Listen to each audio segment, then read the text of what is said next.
Okay, there we go. I was trying to get the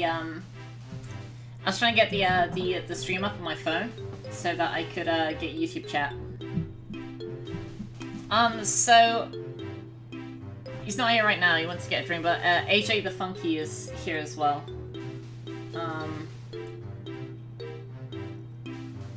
Woo-ah. How are y'all today?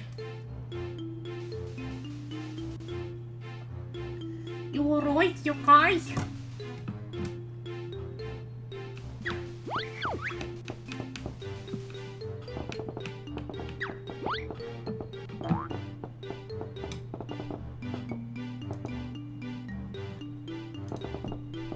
Hi, I'm here.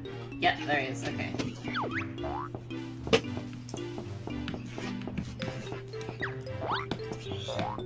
We get what? Did you say what we were doing?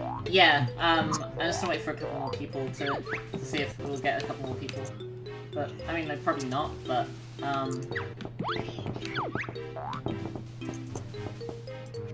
I think it's like Did you put up?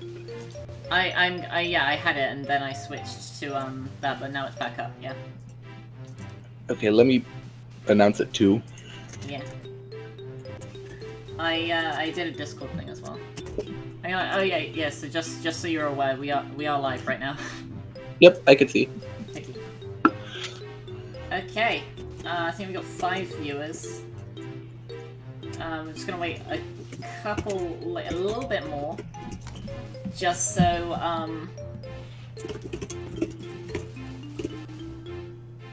it's not my Game Boy.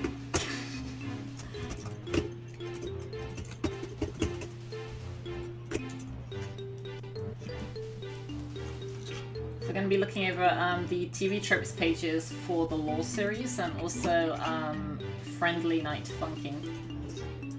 Yes. My baby, my child. Friendly. God, AJ the Funky shared my video. Huh? Yay. I didn't even notice you have 11K. Oh, Good job. yay. Yeah, like, broad moment.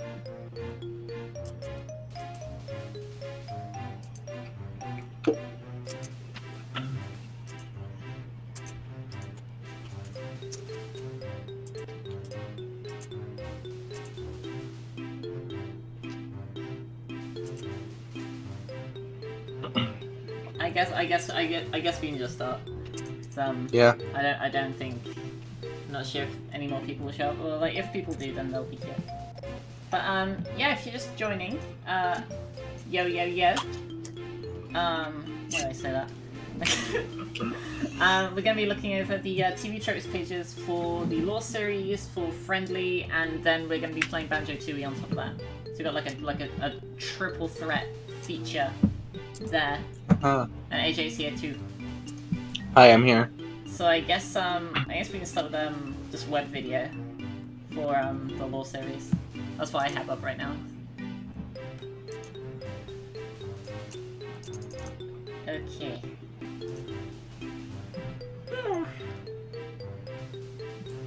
So we've got adaptational heroism.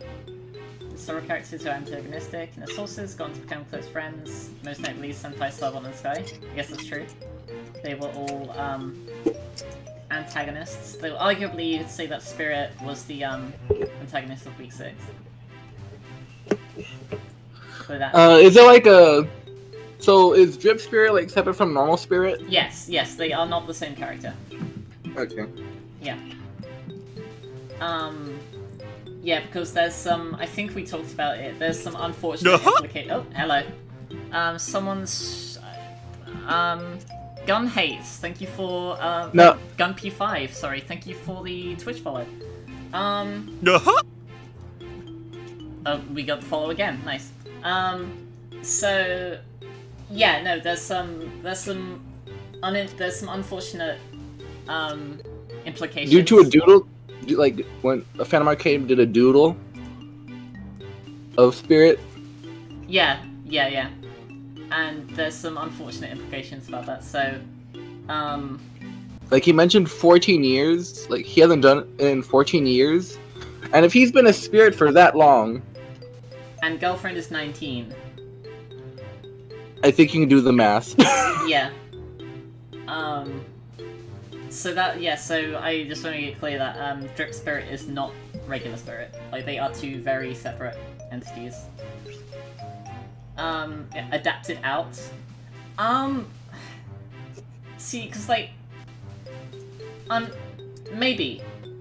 Because, yeah, then it's true that, like, boyfriend and girlfriend have yet to appear in canon. But they do exist. Like, they have been mentioned... Well, like, boyfriend and girlfriend as well, actually. They have both been mentioned by characters. Like, very early, Ruv implied it. I think in the worship video it says, like, only 2 people, like, have left here with their legs intact. So that was a very, like, subtle hint. And then Pico mentioned his ex, and Big Brother has mentioned his bro and his little lady. So, so yeah, so they both do exist. They just haven't shown up yet. Yep. Arch enemy, Drip Spirit. Yeah, that makes sense. Yeah. The drip is even considered to be her biggest weakness. The funny thing here is, the original meme was that that not having the drip was my weakness, and now it's kind of evolved into just the drip itself. Yeah. Yeah. Back from the dead. Yeah, I guess I was kind of like wishy-washy on if I actually was killed. I think like initially I was like yeah, but then like I think Garcello was like, you know, you did not succumb, as you say, but like just barely. You're like towing the line. I'm like, oh, okay, cool. But yeah, I guess that could count. Buffalo wrapping, yep. Big bad, yep. Drip Spirit. Bland name product. Bland name product. Extravagant destruction. That's still like one of my favorite jokes. Right for Smash Bros. A common one in manga is Wook-Donalds. They just take the M and just like flip it upside down. Wook-Donalds! Yeah, so you don't get sued. Yeah. Yeah. Breaking the fourth wall? Could argue the fourth wall doesn't exist. What? That's fine, cause like, well... Because technically, it is just you. Yeah, but like, there are characters who play straight, whereas there's other characters who just clearly, like, either lean on the fourth wall, or it does not exist for them. Like, I think Savant is an example of leaning on the fourth wall, because, she does mention some things, but then she like, justifies them, or calls them, like, phrases them as if they are a simile or a metaphor. Like, say, you seem stressed out back there. It's like, oh, how can you tell? Well, the big black box blinking stressed out. Well, I mean, I imagine that, like, you look so stressed out, that might as well have been happening. So, like... Yeah. Yeah. Whereas, Senpai and I believe Sky have as well, but definitely Senpai have explicitly referred to videos. Drip Spirit as well.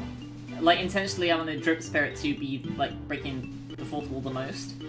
But Senpai definitely does. Yeah. Yeah, Chekhov's skill, Parish. Yep, that's true. Defeat equals friendship. A ruthless gang member, Rosie. Oh yeah, Rosie, yeah. Doing an honorary spot in the gang. Drip Spirit reverts this, yep. Demonic possession, yep. That's what happens. DB death, just king. Yeah, so I guess I was wrong about King being death. Like for the longest time I thought he was death, and I played him like as death in the lore series, but I think he's actually just supposed to be the ruler of Purgatory. Death? No, King. Oh, like Grim Reaper? Yeah, no, like, I thought he was the Grim Reaper, but I think he's actually just the King of Purgatory. Yeah. Yeah. Because in the mod, Garcello is like the head honcho. Yeah. Yeah. Yeah. So it was like so having Garcello lead me to King was actually completely unintentional. Like, it's just like, yeah, a happy coincidence that it worked out that way. Where are we? Duels decide everything? Yep. Again, it's one of my favorite lines. I'm gonna sing it you, since that seems to solve our problems.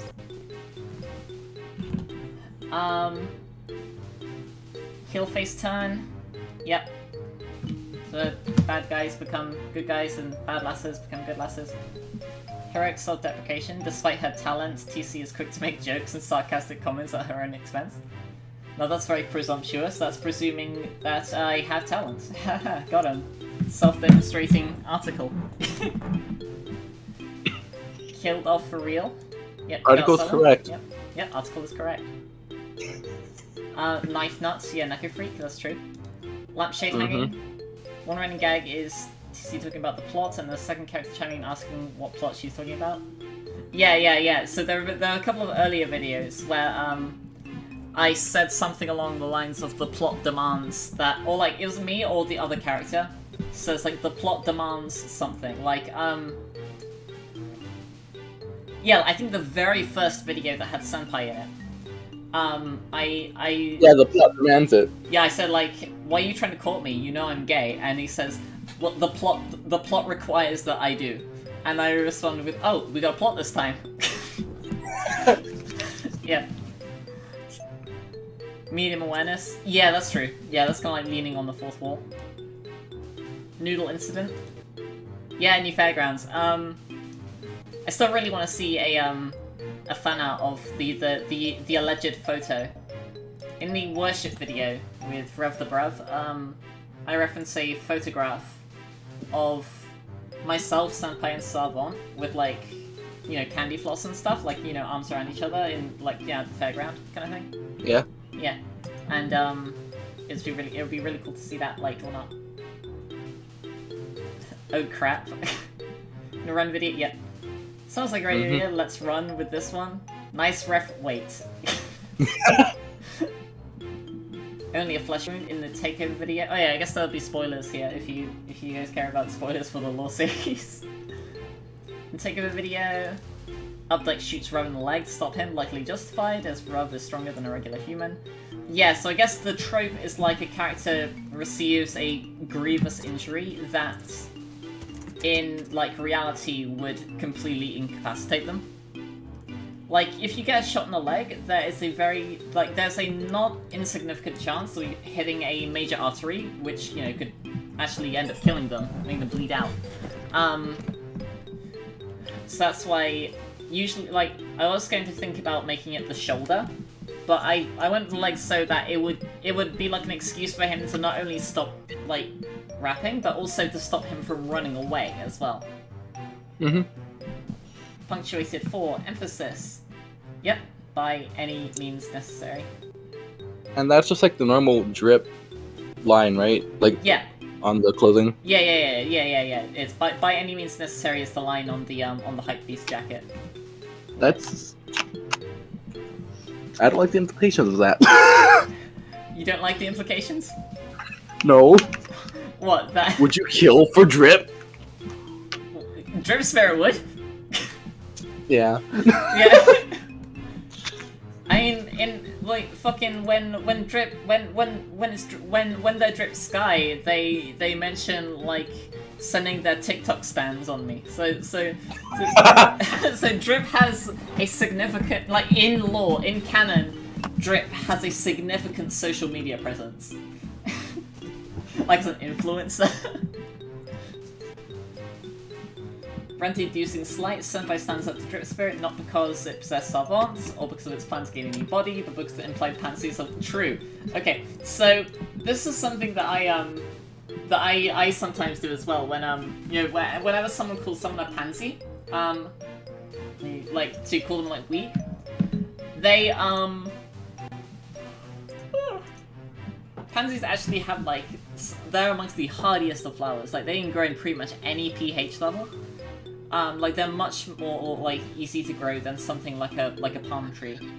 The reason I'm going to stop you is because you said pansies are weak, and you're wrong. Yeah. Oh yeah. And I guess you possessed my friend, so I guess I gotta do that too. Yeah. So like I think Trip like calls him a pansy, and then says like, who's gonna stop you? And then so Senpai is like, first of all, pansies are amongst the hardiest of flowers. Second of all, I will stop you. Ship teas. Yep. Ice cream cake. Yep. You could argue as has been called Guns N' Roses. Yeah. Senpai and Tankman. I like those ship names that aren't just the name. Yeah. No, I really like those two. Like Omori has a ton of them that are referencing the sun because sunny. Yeah. You have like I think you're like suntan, sunflower, sunset, sunburn. There's baseball. I have not finished Omori. I'm like at the junkyard still. Yeah, so none of these references. Yeah, I mean it's not spoilers. Yeah. Yeah. The opening cutscene of Gospel is a direct reference to a spoiler, which I'm gonna leave spoiled, or unspoiled rather, as well as the Drip Omori meme. Yep, that is true. There is a very big meme of The Drip Omori meme. Omori having the drip. Like it became like such a thing that there are actual like the Omocat, who's creator of Omori, released these shoes with like custom like kind of like the designs from like the characters, and it's like Omori ... drip. Yeah. Oh. So yeah. Ruv gently opens the door. Yep. Ruv gently opens the door to the church. That was an intentional reference. Yep. Surprisingly, things take a turn for the worse. Surprisingly realistic outcome. When Ruv approaches Updike and Leah to force him out of the church, as strong as he is, he's unarmed. They both have weapons, that's true. Updike has a gun, and Leah has a knife. So Updike simply shoots him. Okay, so I really wanted that moment to be like both like funny and also like fuck, that happened in the middle of a song. Like that's he broke the rules. But like I don't know if anyone's seen, I forget the exact movie, but it's an Indiana Jones movie where there's Indiana Jones there's like a bad guy and he's like got like a scimitar and he's doing like loads of like tricks with it, like he's like throwing it hand to hand, like patching it and like spinning it around, and then Indiana Jones just completely casually just pulls out a gun and just fucking shoots him in the chest, and like fight is over there. So like I wanted that to be kind of like a reference to that. But I also thought it'd be really funny if it's just like Rose like I will break you. And then he starts singing, and then mid-drop, Updike just fucking pulls out a gun and shoots him.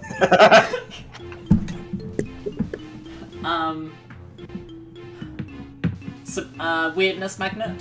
With a wide and often bizarre range of characters featured in the game and its models, TC easily counts as this. Again, I'm a weirdness magnet. Yeah. I guess that's true, yep. Wham line. There's versus Toilet. That's not canon, that's not canon. When's versus Toilet gonna be in the lore? 20,000 subs. It's never gonna happen, so I'm gonna say 20,000 subs will make versus Toilet canon somehow. Rove just breaks a toilet with his voice. Yeah. Flush. Okay, Wham line. Oh, these are kind of heavy spoilers, so I'm gonna leave those unspoiled.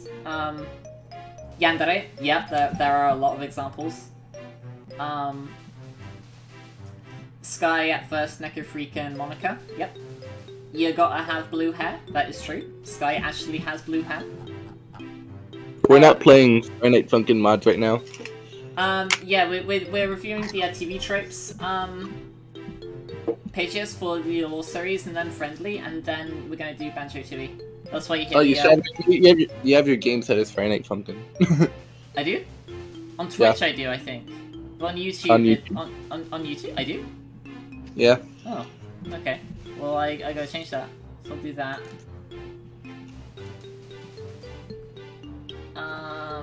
Yeah, because I was playing Friday Night Funkin' last time. So that's my mistake. Let's just change that to Banjo Tooie. Well, actually, no. I guess we can call it Friday Night Funkin' because we are looking at Friday Night Funkin' content. That was what my Fair logic enough. was. Yeah. Okay. So what tab do we want What's to the go to? fridge? I've never seen fridge or awesome on. Oh, what? okay. So fridge is like something that you only think about it like ages after you saw it. Because it's kind of like you open the fridge and then the light in the fridge goes on and you're like, hang on a minute, how'd that happen? You know? Oh gosh. Your stream switched to Banjo Tooie. It did? Oh, okay. I mean, it's fine. It's fine.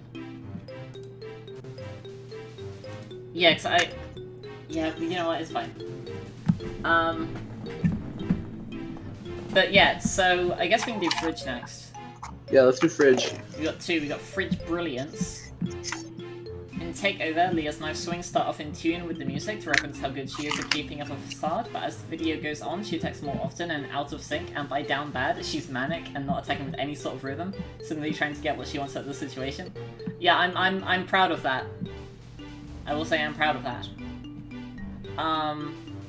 Fridge Brilliance and Fridge Horror. Ooh. Don't look at the Fridge Horror one. It is spoilers for OMORI. Yeah. So don't. Yeah. I'm gonna switch the characters then.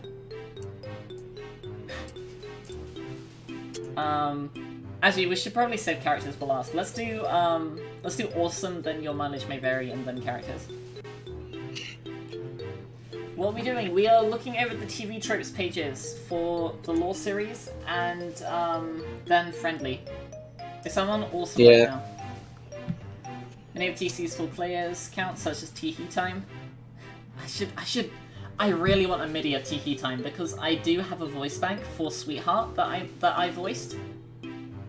Originally, it was meant to be Muffet, and in the Spider Dance, but TC voices every voice that is Muffet, but I do use it as Sweetheart in the But Every Turn videos. Oh, I explained it. This is what we do. We're looking at the TV Tropes pages for lore, then friendly, and then Tooie. Or playing Tooie. Okay, so, no, Senpai Song Thorns. Oh, okay, so, is that the fastest song in the game? Is it Thorns or MILF? Thorns. Yeah, Thorns is fastest. Thorns is the fastest one? Yeah, okay, so MIF has the highest BPM, but Thorns has the fastest scroll speed, I think. No. Is Thorns is 190. Oh. Thorns is 190. Yeah. No, okay, yeah. Thorns is the highest BPM, but MILF has the fastest scroll speed. I remember that. Yeah, so the scroll speed for MIF, I believe it's... This one follow on YouTube, like, keeps... You know what? It's actually just the same person with, they're just changing, like, a single letter each time. So I think they're trying to... Yeah, I don't know how to stop this. What's happening? I'll just can I turn off the alert box? Does that help? One person is, like, following, like, repeatedly following, but they're, like, just changing one letter to just spam the alert box. So yeah, turning off the alert box helps. Okay. Alright, so so the scroll speed for MILF, I believe it's 2.3 or 2.4, whereas Tee Time the scroll speed is 4. Yeah. Yeah. I really want to redo that video with my Sweetheart bank, but I need a MIDI for it. Takeover video features TC and Savant facing up against Updike and Leah in the title song for the series' first 2v2 battle. Yep. All time, but the two actually attacking. Yep. To match the song with their gunshots and knife swings. Yeah. Updike himself gets a moment earlier in the video for simply shooting Ruv when he stops to confront the pair, interrupting his song with Zavadilla. Is it Zavadilla or Zavadilla? I don't know. I've just been calling it. I don't think I've said it out loud. Wait. I think it's Zavadilla. Or Zavadilla. Zavadilla, Tortilla. But like, because I've been Google Translate. Help me. So I've been saying Zavadilla just out of habit for like how, I mean it's only got one L, but like 2 L's in French, like papillon for butterfly. This is Russian. Yeah, I know it's Russian, but like it's kind of like just like a mental thing. It's like, oh, the L is silent, whereas like I don't think the L is silent. But I do know that it's a noun for like someone who has the capability to. It's a proper noun for a person who can rally people for a cause. So it's like a Zavadila. It's Zavadila. Zavadila? Okay. Yeah. So a Zavadila is a person who, like, good or bad, can rally people for their cause. So I guess the context of the song would be Rav recruiting them for the church. Yeah. After this, Rav comes back by getting the drop on Updike and beating him down to steal his gun, all while still injured from being shot in the leg earlier. That's true. I don't know if I conveyed it. I think I tried to convey it through text, but like my idea was that Rav like silently like crawls behind him, grabs Updike by the ankles, like whips him so that he lands like on his front, and then as Updike's trying to get up, Rav like comes by, elbows him in the ribs, and then takes his gun. Yeah. Yeah. I think your mileage may vary next. Yeah. Yep. Okay, we got Tearjerker for 2 entries. Garcelo's death. It's even sadder than it was in the actual mod, because TC is shown to be really torn up about his death. The lore mix makes it even more heart-wrenching with the added dialogue between TC and Garcelo, especially after he dies. Yep. And the remixes. Yeah. Well, the lore mix was the remixes. Yeah. Yeah. Because I added dialogue that wasn't in the original Garcelo video. Like, I made the whole thing where we promised to get pancakes. And then in the end, he's like, you'll just have to get an extra plate for me. Remember, I like him heavy on the syrup. And Heavy on the syrup. yeah, and that's like the biggest case of unintentional foreshadowing ever. Because in the McDonald's video, I listed everyone's orders, and I listed mine as pancakes with syrup.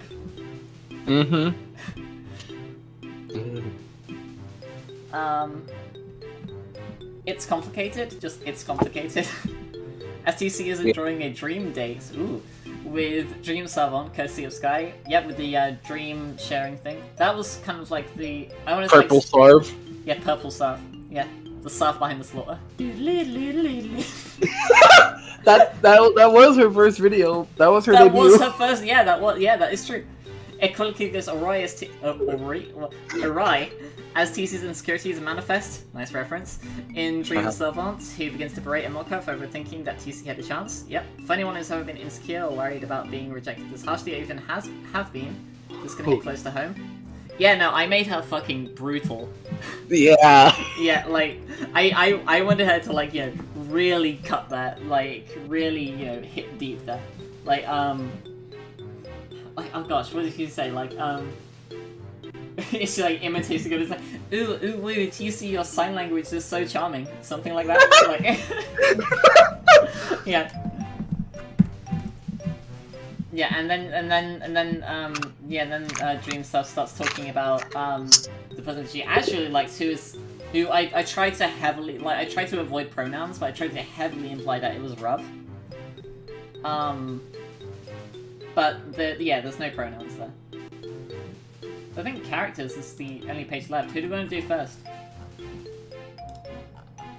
We've got a list of characters.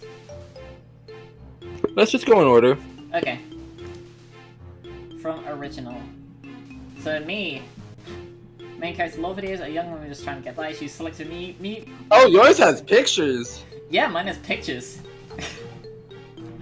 I got a dedicated fan base. Whoever's doing this, like, I do really appreciate it. Oh, click here to see the first sprite. Oh. Tiny. Tiny, small. Guys, a guy is versus girlfriend.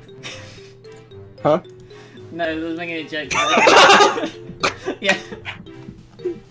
It's rapper GF. Yeah. Don't people still call you GF even in your HD form? Some people have, and I'm like, bruh, like... How is that GF? Yeah. Okay, so I'm just gonna art evolution. Yep, that's true. So I think the link just goes to like a higher resolution image of this here. Yeah, it's just the same image with like higher resolution. Beware the quiet ones. Doesn't quiet and passive and around others, but Drip Spirit learns the hard way that this doesn't occur. DC, get fucked.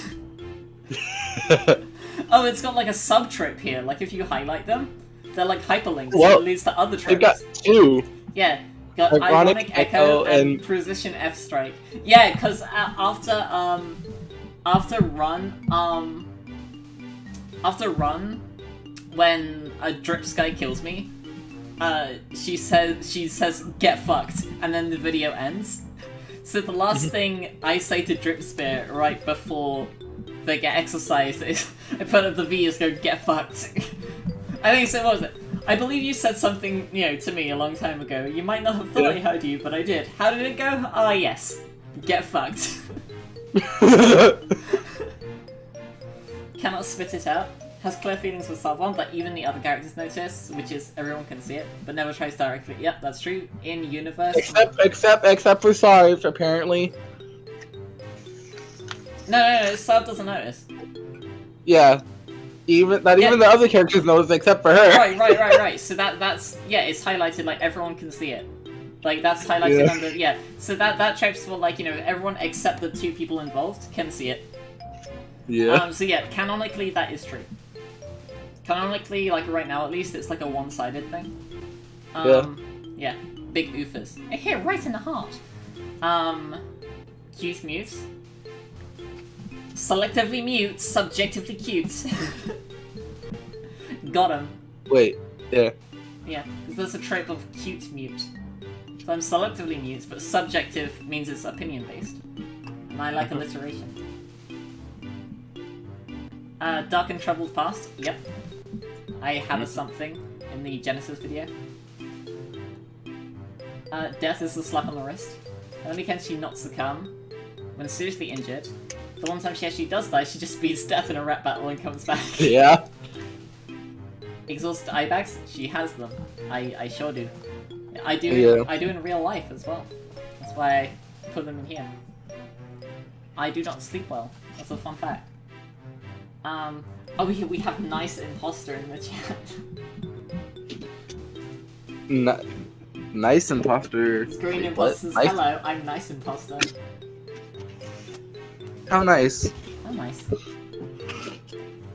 Fear of thunder, that is true. I'm scared of loud noises in general, like very loud noises. Like thunder just does scare me. That is truth in television. Genre savvy. Yep. Knows that most complex get resolved through rap battles. Occasionally gets on the scene just so they're too busy to threaten her. That happened in the Rosie video. In universe, I canonically was baiting her into singing so she couldn't shoot me. With Rosie? Rosie Pick and Pluck. Yeah. Yeah. With Rosie. That was before the update where they remixed the songs and had the dodging mechanic added. Mm-hmm. So that, I guess, like, if I did do the update, it wouldn't be true anymore.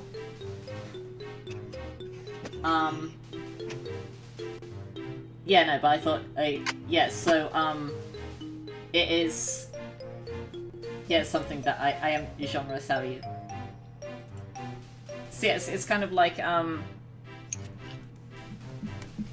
acting as if it's a specific form of fourth wall breaking where, like, you know how something would play out, so you either do or don't do something. Mm-hmm. Yeah, let's get dangerous. When she gets fed up with the something signified by a scream and her emotion box changing from stressed out to furious.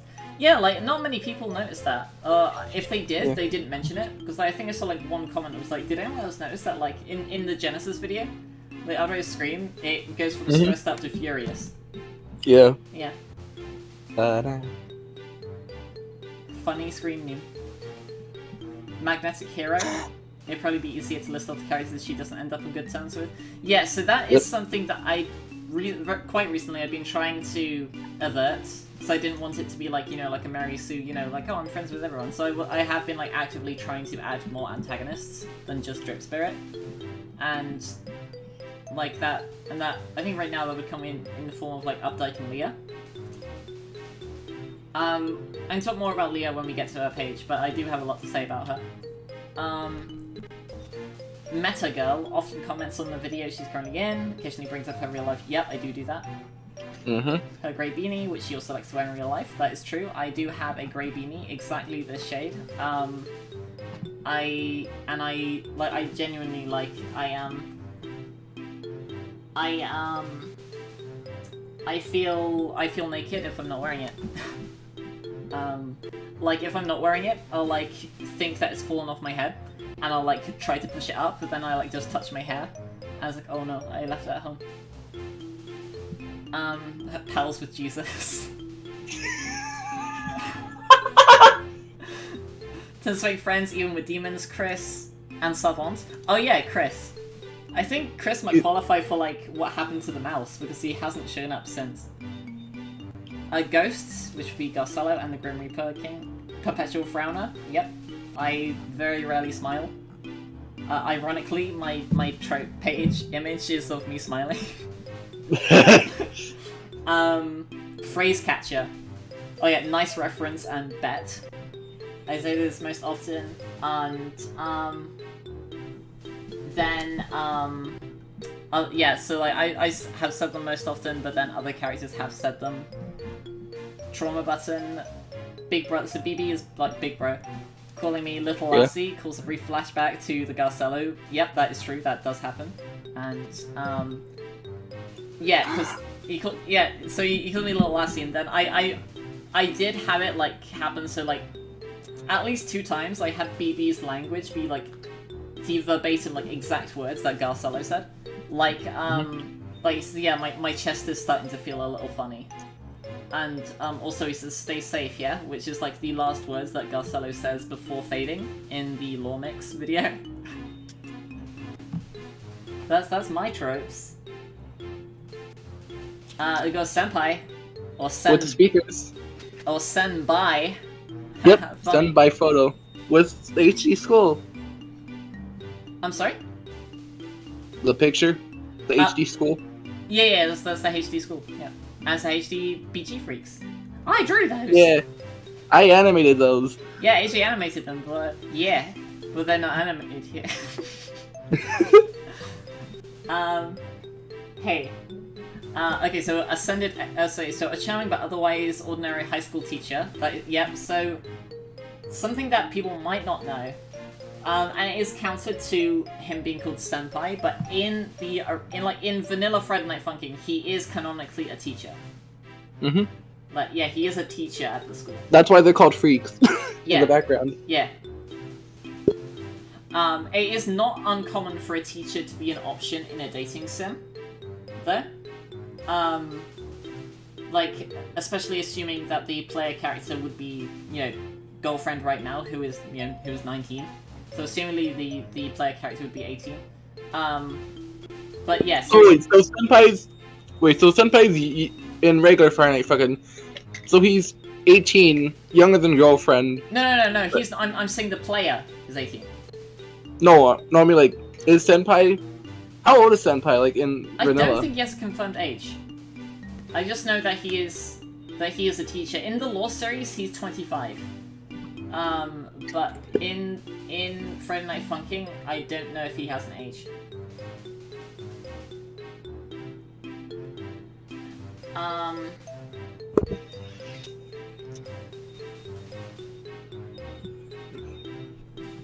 Okay, so I guess, yeah, so Senpai is a music teacher in the Beethoven video, which I'm a little bit sad that nobody watched. Like, I thought for sure that would be like a popular one. But yeah, no, he mentions that he's a music teacher. So Ascended Extra, he's only the focus of 1 week, and is impressive for all of it, but here he's the main character. Yep. He's like one of the only canon characters. Like, sorry, can you hear that? Some beeping.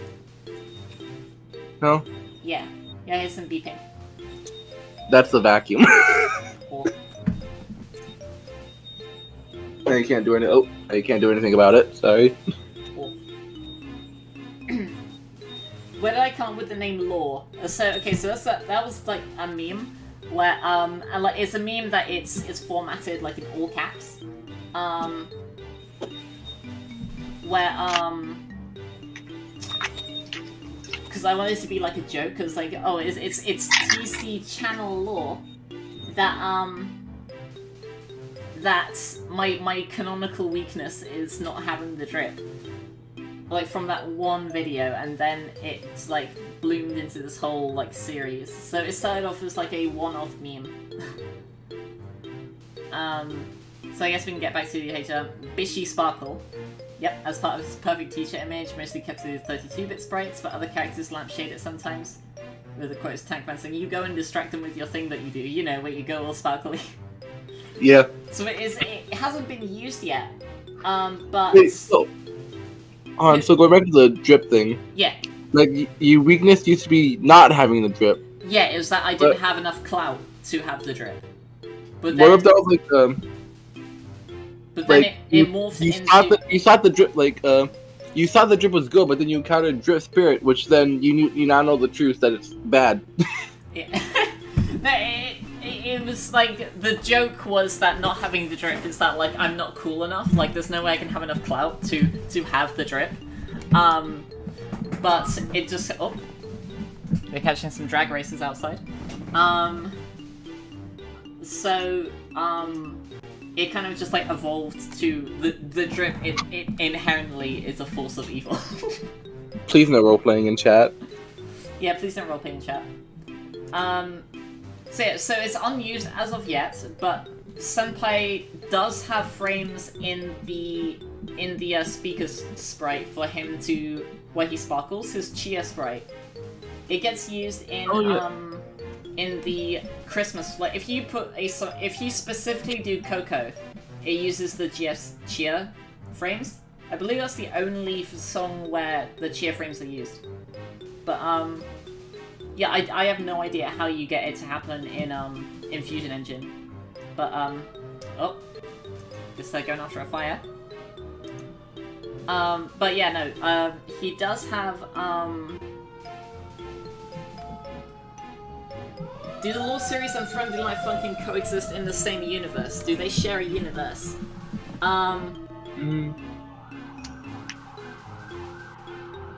What do you think, KJ? Shall we purposefully keep quiet on it? He'll appear in the background of week 5, and Alexis is Lexi. Yeah. So I'd say yeah. Yeah. Yeah. So I believe Friendly Night Funkin' and the Law series are the same universe. Unless we want to say that Alexis is, you know, from an alternate timeline, which she is. But yeah. I'll say that they show up in the same universe. Even the guys want him. Yeah, so it isn't just women that his charm has an effect on. Yeah, won't travel fast. By the end of my first day at school, I'd been confessed to by 5 girls and 2 guys. Yep. So I think someone I got a comment about someone said like everyone has like supernatural abilities, whereas Tankman just owns a gun. Like yeah. I think it's in his entry there, and I can go over those down there.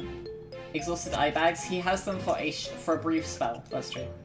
Hidden Depths. In one video he says music teacher. Yep. Nice guy. Unlike his original appearance, where his kindness was like the facade, in this series he's cheerful and friendly.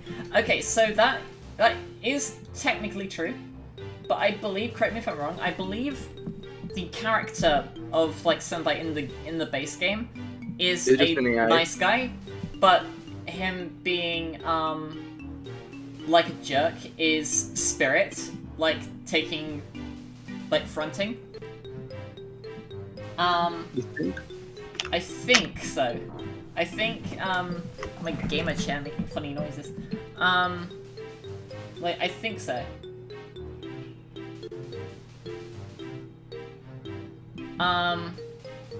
Only known by their nickname? Yeah. It's just a nickname that stuck around. I do, in one of the, I think the Sunshine video, he mentions that he's the youngest teacher, so people thought that, like, the students thought that he was, like, a senior. So they all started calling him senpai, and then, like as you mentioned earlier, like, he had 7 confessions on his first date. Yeah. Yeah, he been confessed to by 5 different girls and 2 guys. So, so since, like, everyone started calling him senpai first, now he just, like, he explains that, like, it's just easier just to you know, so, oh, well, actually, you know, took a level in kindness, he's much more genuinely friendly after Drip Spirit is exorcised. Yeah, his first appearances, he was, like, a dick. Like, he was, like, really mean, and then we find out that it was Drip Spirit. Yeah. Someone said that it's because he didn't get GF. I believe it's canonically because it's actually Spirit fronting.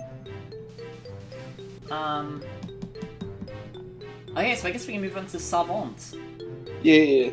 Who I think has the second fewest, right? Yeah, I did like a quick scroll and like, yeah. So we That's do the what? Savant. Yeah, we do Savant, a good-natured nun from a local church who was secretly a demon. Yep. Yeah. Adaptation of a nice girl. In mid-fight masses, she acted forcefully and gained people to join the church and was quick to resort to threats. That's true. Those traits are entirely phased out of her appearances here, and she's much more welcoming in general. Yeah. Yeah, so I know, like, people, oh, Savant is just, like, you know, pretending to be a nun. Which I guess is true, but in the lore series, she is actually a nun. Mm-hmm. Yeah. Evil me scares me. Her greatest fear is her own demon form. Yes, that's true. In canon, that's true as well. No. In canon, it's true that the only thing that Ruv is afraid of is Savant's demon form. But Yeah. in the lore series, she does canonically hate demons, and she hates that, you know, she is one. So I thought that, you know, be fitting as well. So that's why her expression in I think it's Crucify. Yeah, it's Crucify. That's why her expression is, like, really, like, sad. Whenever she's in her demon form, basically. Yeah. Rather than, like, having the you know, the she. Because even in Crash and Burn, that cover. Yeah, in Crash and Burn she was sad. Yeah, and in the GTFO, but every turn she actually has an afraid box as well. Yeah. Dealing with fourth wall in a remastered Mega Freak video. So now what's up? You look pretty stressed out. Oh, you could tell. The flashing black box that read stressed out was a pretty good indication. Saturate Stunner. Stands well above most other characters as 7'5", possibly because she's a demon. Trauma button. The sight of Ruv holding Updike at gunpoint in Down Bad leaves her catatonic. Yeah, so that is kind of a noodle incident as well. But I did want to say that, like, it also kind of leaned on the reason why Ruv doesn't just shoot Updike is because there's some kind of, like, trigger, no pun intended, that's, like, puts him in the back, like, specifically, like, seeing Ruv holding a gun, and Ruv himself holding a gun, kind of, like, freezes him there. Yeah, so we can move on to Sky, the little Sky, who's, like, really buff. Yeah, it's like, regular Sky is, like, really buff, like, like, her arms are like tree trunks. Yeah, Sky's buff, even in the original mod. Yeah. Adaptation of personality change. Originally, she was an extreme stalker and quick to throw tantrums when she didn't get her way, but he had those traits as a result of Drip Spirit. Yep. Canonically, the reason why she acted like that was because Drip Spirit was taken over. So Drip Spirit is, yeah, he's present for a lot. Once she's freed and welcomed as a friend, she'll be more laid back. She becomes chill Sky. Bad powers, good people. Yet the way her manifest powers, well, manifest, her stealth pun, is quite disturbing, but Sky herself just suffers from loneliness. After finding a group of friends who are more easygoing, she eventually works to control her emotions. So it's something that happened, like, it was explained earlier in the lore series, but it might have been lost because it hasn't been mentioned in, like, a long time. The catalyst for Drip Spirit being able to possess someone is them experiencing a very high stage of emotion. So it's heavily implied that for Senpai and Sky, for Senpai it was miserable. For Senpai it was miserable. For Sky it was either furious or miserable. I think it was miserable. And then for Savant, it was miserable because it happened in real time. It was all miserable. Yeah, everyone was miserable. And as a bit of fridge logic, in the drip match video, I'm miserable. In the phase directly preceding drip me. Do you think Drip Spirit can possess someone who's manic or furious? Yes. Yeah, no, I had thoughts about at one point having... What about is Stressed Out the final one? Yeah, Stressed Out? Stressed Out, no, not Stressed Out. Okay. Yeah. I did have, I think technically, like, in Omori, it's the highest tier, but, like, I Because you do made have... custom ones. Yeah, I made some custom ones where it's the second tier of that, and I won't say the third one. But I had intended at some point for either Leah or Taki to be manic and then have Drip come there. And I had also intended for Leah to, hang on a minute. For Leah to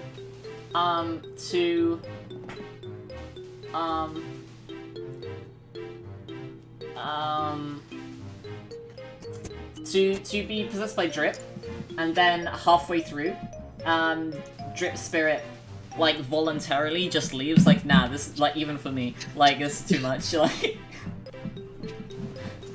So Leo will be, like, the one, like, person... Oh, hey, it's the guy who watches me. I'm a spirit, and even I feel like I need to take a shower. Yeah. Hey, the guy who hate watches me is in the chat. How you doing? Huh?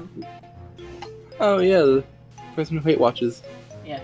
Hey, thanks for the views, appreciate you. Yeah. So, okay, so I just want to have friends. Much of our acting out is for the reason of this. Yep, that's true. Yep, in the Law series, Sky's just very lonely. And that's why, you know...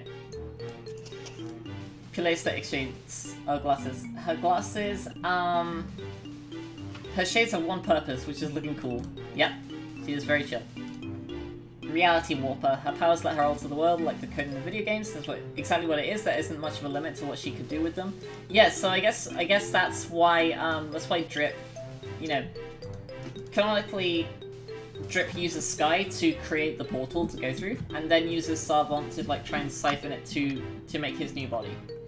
Yeah. It's kind of glossed over. Sunglasses at night and indoors and always. Yep, true. Superpowered evil side? Yep.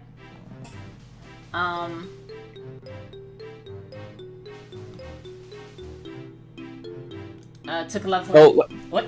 Something heartbreaking? Yeah.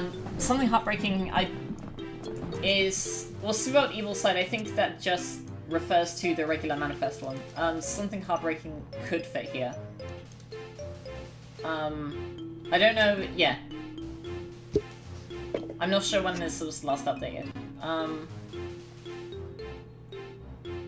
Took a level in Badass. Originally wasn't much for conflict and ran away when Drip Spirit possessed Savant, but later stands up for me in Spotlight. Yep, that's true.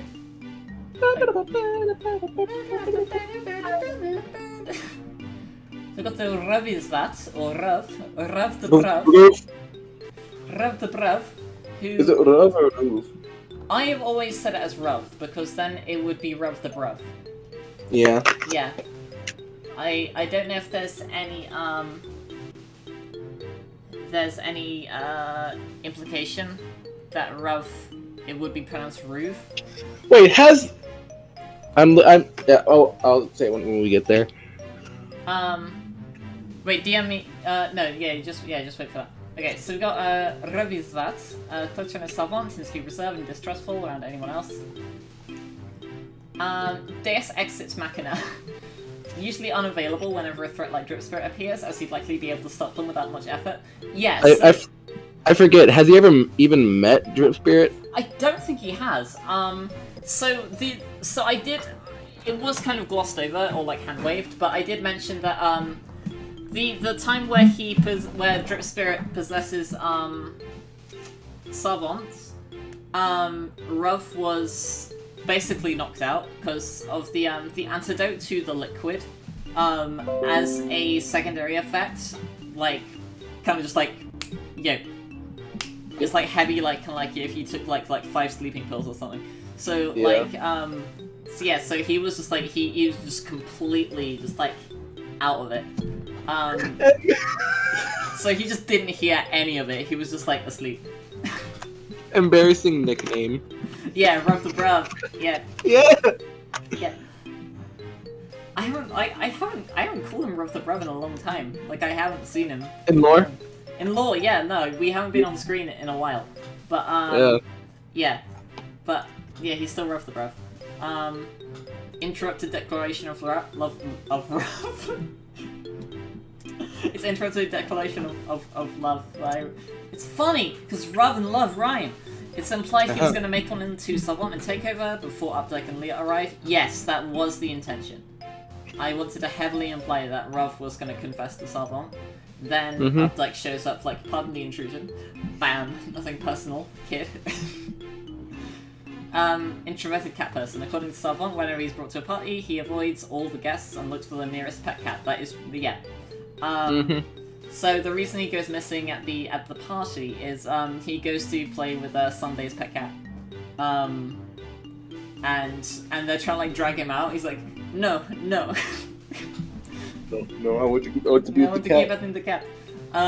Because I'm not sure if it's conveyed very well, but like I wanted to like convey Ruv in the lore series. It's like very like soft spoken and like quiet, like and like he's only like super loud like when he's singing. So like he's like just this like reserved, quiet person who, of course, a stream like this would have 1 million roleplays. Okay.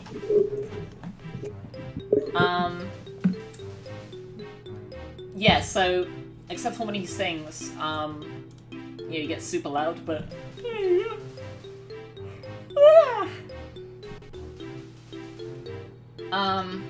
Negated moment of awesome, gives a short but threatening speech to Updike and Leah in Takeover, and then Updike just shoots him in the leg mid-song. Yep. Odd friendship, respects Tankman for being able to keep up with him in drinking, regularly goes out to the bar with him. Okay, so I did not know, that Ruv, canonically, in his home series, hated the taste of alcohol when I wrote that bit. So I wrote it as, like, the fact that Tankman and him drank this brand of vodka called Spiritus, which is, I think it's 98% alcohol. Like, it's 199 proof.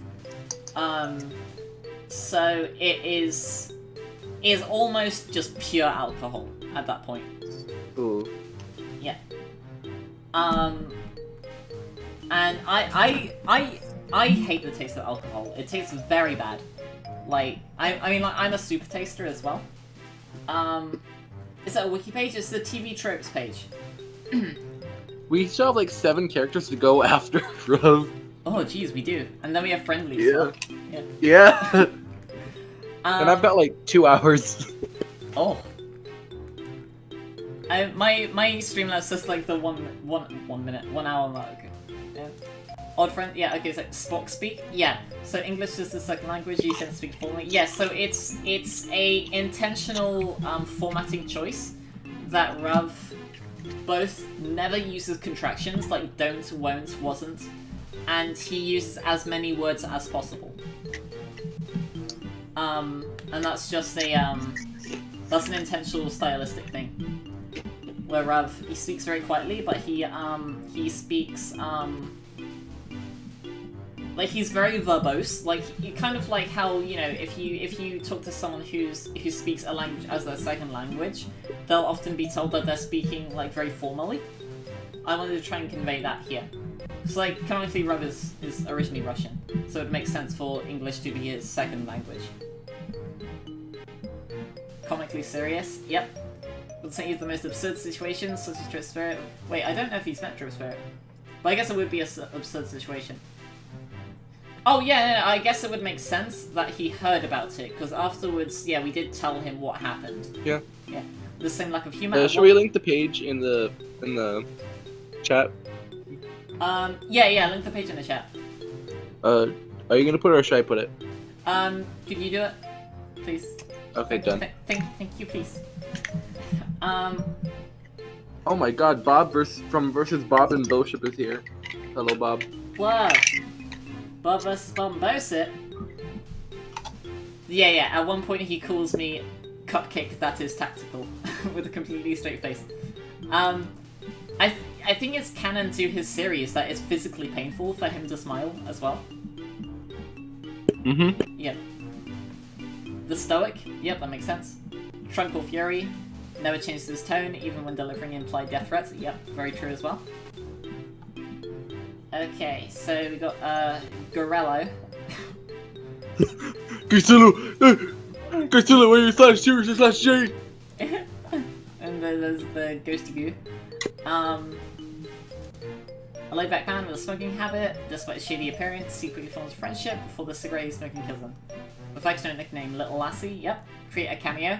Yeah, that was really cool. So Rage Miner does voice Garcello saying tight bars Little Lassie whenever that line shows up. Yeah. Which AJ made happen, actually. And I'm still like really... Like, yes, yeah. Yeah, I got in contact with her. Yeah, no, it was really cool for her to do that. Yeah. Hope Spot. Yeah, after his song Nerves, he doesn't immediately die. Yes, yeah. So, yeah, so it's like, one might have initially thought that he would have been spared by the adaptation there. Yep. So, in the lore mix week, yeah, rather than just leading into the cutscene where, like, he dies, there's like a brief moment, like, where he, like, falls over and we're like, no, you're gonna be okay. He's like, thanks, I appreciate that. And then he coughs and then the cutscene. Yeah. Yeah. Mellow Fellow. He's always laid back, nothing phases him, not even his own death. Yep. Tempting fate. One more song couldn't hurt, right? Yep. We hardly knew Yi. Doesn't get much screen time because he dies before the end of the mod he's from. Yeah. Yeah. Drip Spirit, here we go. Here we go. Head honcho. Yeah, abrasive ghost possessing the body of Senpai. After being exorcised, he repeatedly comes back to cause trouble for TC and her friends. Actually pretty funny. After using the suck to joke. Yeah. Yeah, but I think it's like, you've already used that joke. And why? Why do you refuse to give suck to As the person named table flip. Like, yeah. Yeah. Yeah, and so you use that joke, and it's like, well, yeah, it's a funny joke. It's like, okay, fair point. Yeah. Yeah. Demonic possession, what he does to his victims, mostly Senpai Sky and Savant. Even evil can be loved. Shows a much more sincere side when spending time with Alexis. The first person in his position to show him kindness. Yeah, I think Alexis might be his first friend. Yeah. Yeah.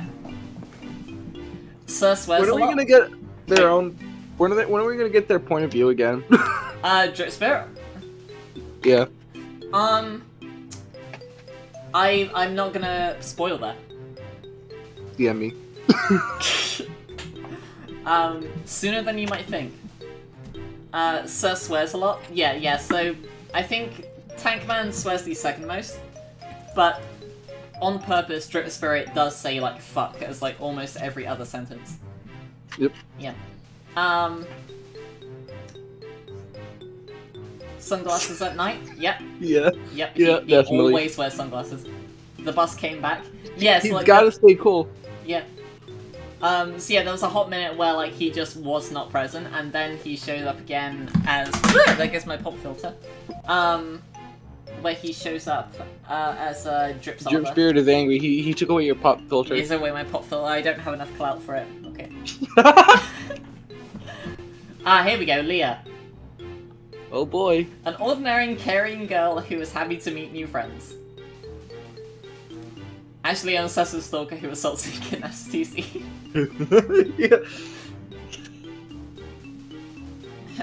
Stop with the drip. No, that's the drip is the main villain. Yeah, Neko Free. So click here to see the other. Yeah, it's her in the onesie. Look at the raw, like, Chad energy in this image. She's Freaking T-posing on the haters. Like...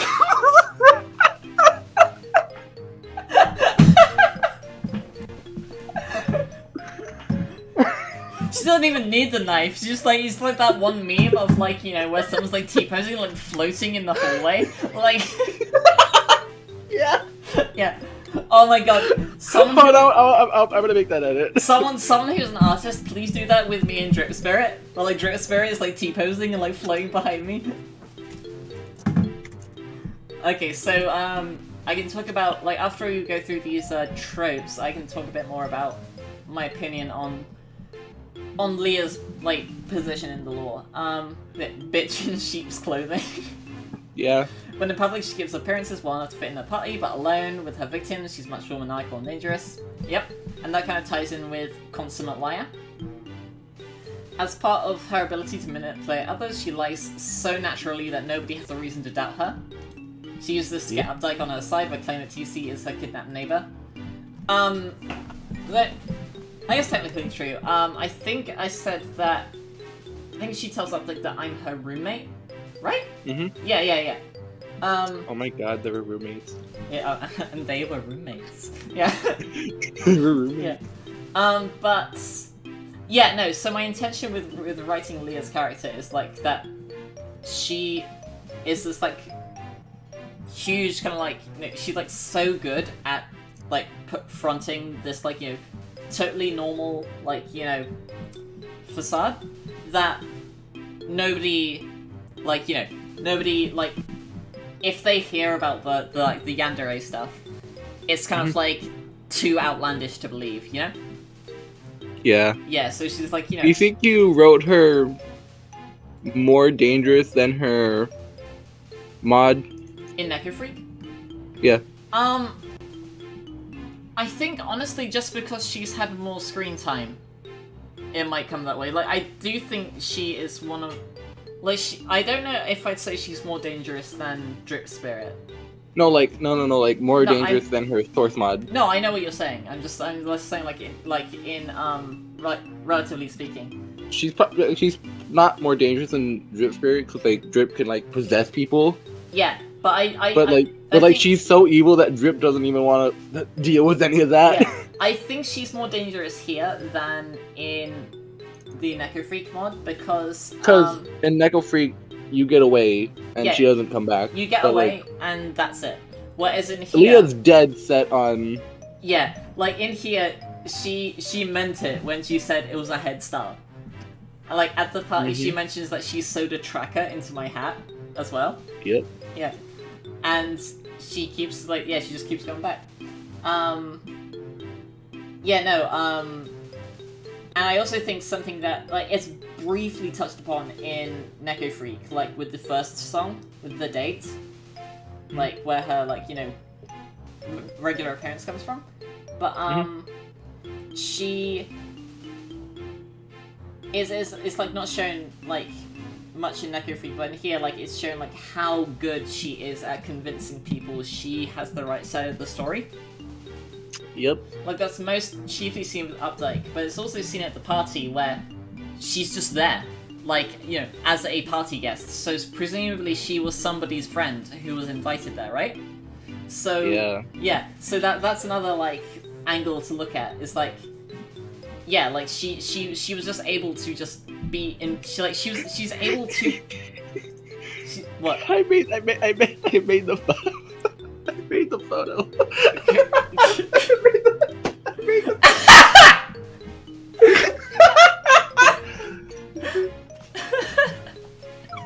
I'll post it. Do you want to pull up on stream or just post it on the community tab later? I'll post it in the community tab later. That's great. Yeah. So, yeah, Leah is fucking evil. Like, yeah. Like, she was so, like,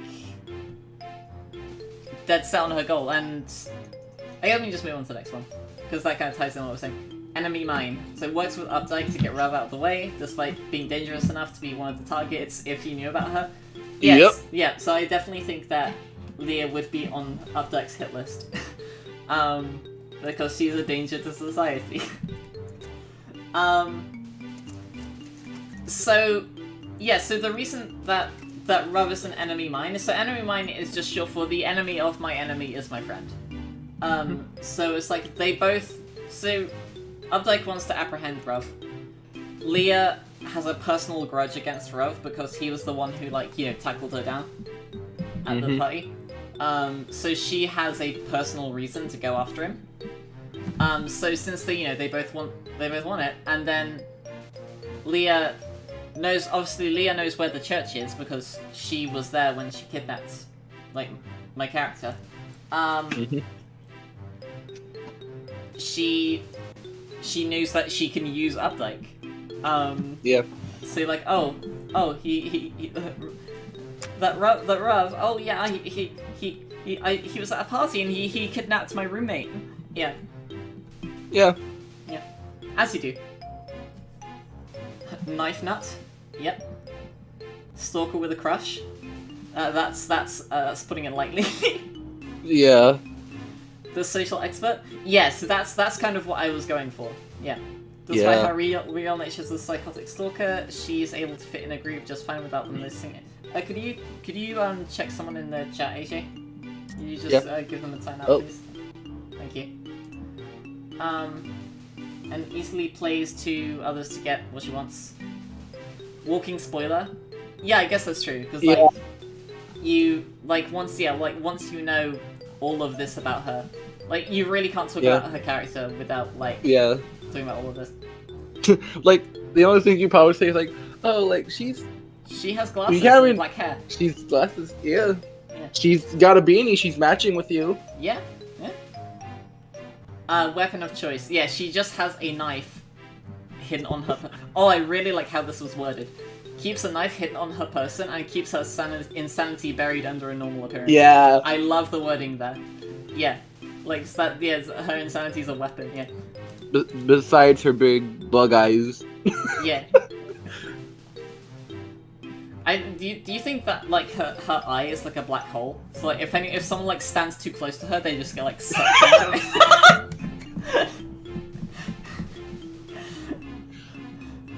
Yandere. Oh wow, that's a surprising trait. More than willing to threaten and hurt the object. Rosie. More than willing to threaten and hurt the object for affection if it means keeping them around. Yeah, her first appearance, she knocks me out, kidnaps me, and she is also responsible for the bandage on my arm that I still have. Oh, you think that would be like Fridge? I'm not sure. It might be a continuity nod. Yeah. Because I know almost nothing about tropes. No, I've been reading TV tropes for like years. Like one of the first things I do like when I like play a new game or something is I'll see if it's got a page on TV tropes. It's like it's just kind of funny seeing like what people like what they saw from seeing it, and that's why I'm like why I think it's so cool that like, you know, the Law series and Friendly have their own pages, because it's like this is what people who watch the series see, kind of thing. Maybe you can help. Maybe you can help like fill stuff in for Friendlies. Yeah. We've got Rosie next. Yeah, so we got Rosie. So Rosie with her ara.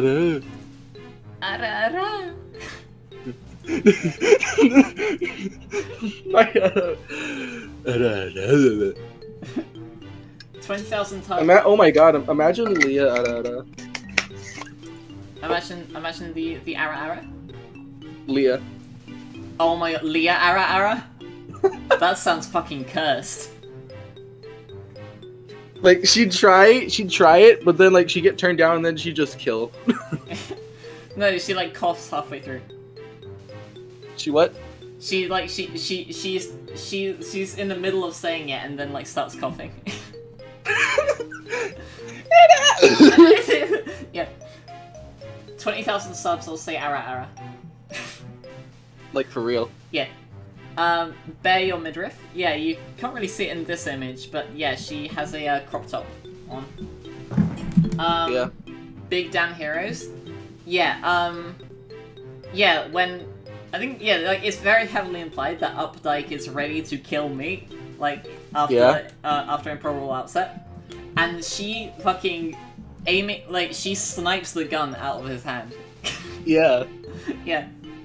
Defeat equals friendship, yep. Mother to her man, yep. So anyone in her gang, yep, that's true. Tankman! Tankman! Sergeant John Tankman, captain of Newgrounds fame. Vulgar but generally high-spirited, he occasionally meets up with the others for a mutual friendship with Senpai. So that's like somewhat inspired by Lantanados's kind of thing. They just seem like they're kind of funny. They have a good dynamic. They have a good dynamic. They do a little bit of trolling. Yeah. Adaptation on Nice Guy. He stalls Crass as in canon, but he doesn't seem to aim. Yep, that's true. Yep, he doesn't make cock jokes either. Which I mean, like, it's not that like he doesn't make them. It's just I haven't had a good opportunity to have him make one. So like he's imagine if he's like facing off with Leah. Cock joke. He pulls out a gun. Cocks. Yeah. Yeah, he cocks the gun. The entire scene is supposed to be like serious, but he just does not take it seriously at all. Yeah. Okay, so finally, so this might be like an inverted arc or like what could have been, but like originally instead of Savant like becoming demon form, I was gonna have Tankman show up with a gun, like because he wasn't too far away, because like he had walked with Rev to the cathedral. So he would have probably been in distance to hear Rev start singing and then to hear Updike shooting. Yeah. Yeah. Or I was gonna have Taki return with the chainsaw, so I was gonna have Taki and Leah singing.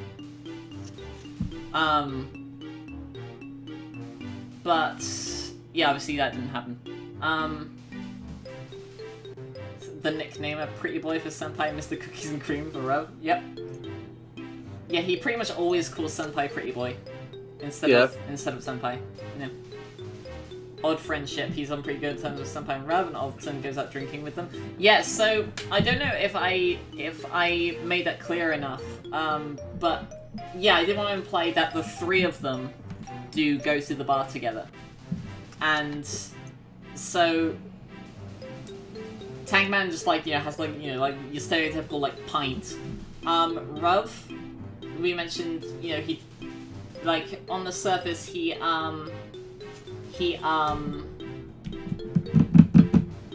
drinks vodka, but learning that he hates the taste of alcohol, I thought it'd be funny like if he like pays off the barkeep to pretend that it's actually vodka, so that he can like look cool in front of his friends. Cause he's like the introverted nerd. But yeah, so Ruff would have what is presumed to be vodka, Tankman just has a pint, and Senpai would have like peach teenies. Like a very like flamboyant drink. Or like a cosmopolitan. So the cosmopolitan I think is pomegranate. Yeah, like a very sweet one. Everyone calls him Barkeep. His real name is John Captain, but he's so well known as Tankman, that's what everyone uses. Notably everyone except Rev. So yeah, so except for Savant, Rev refers to anyone else as something other than their actual name. Like, he calls me Cupcake, that is tactical. He calls Senpai the teacher. He calls Tankman Jonathan. I don't believe he's met Sky. Wait, really? Yeah, I don't think he's met Sky. Whoa. Yeah. So yeah, there'll be Sky. Tankman he calls Jonathan. Somebody. Has Sky met Tankman? I don't think so, actually. Huh. Cause I think. Yeah, no, yeah. I'm pretty sure Sarv's met everyone. Senpai's met everyone. Sarv has met everyone. Senpai has met everyone. Huh. Cause Savant does guns because she gets Tankman to teach it to her in exchange for her saying "ara ara" to him. Oh no, Leah's in chat!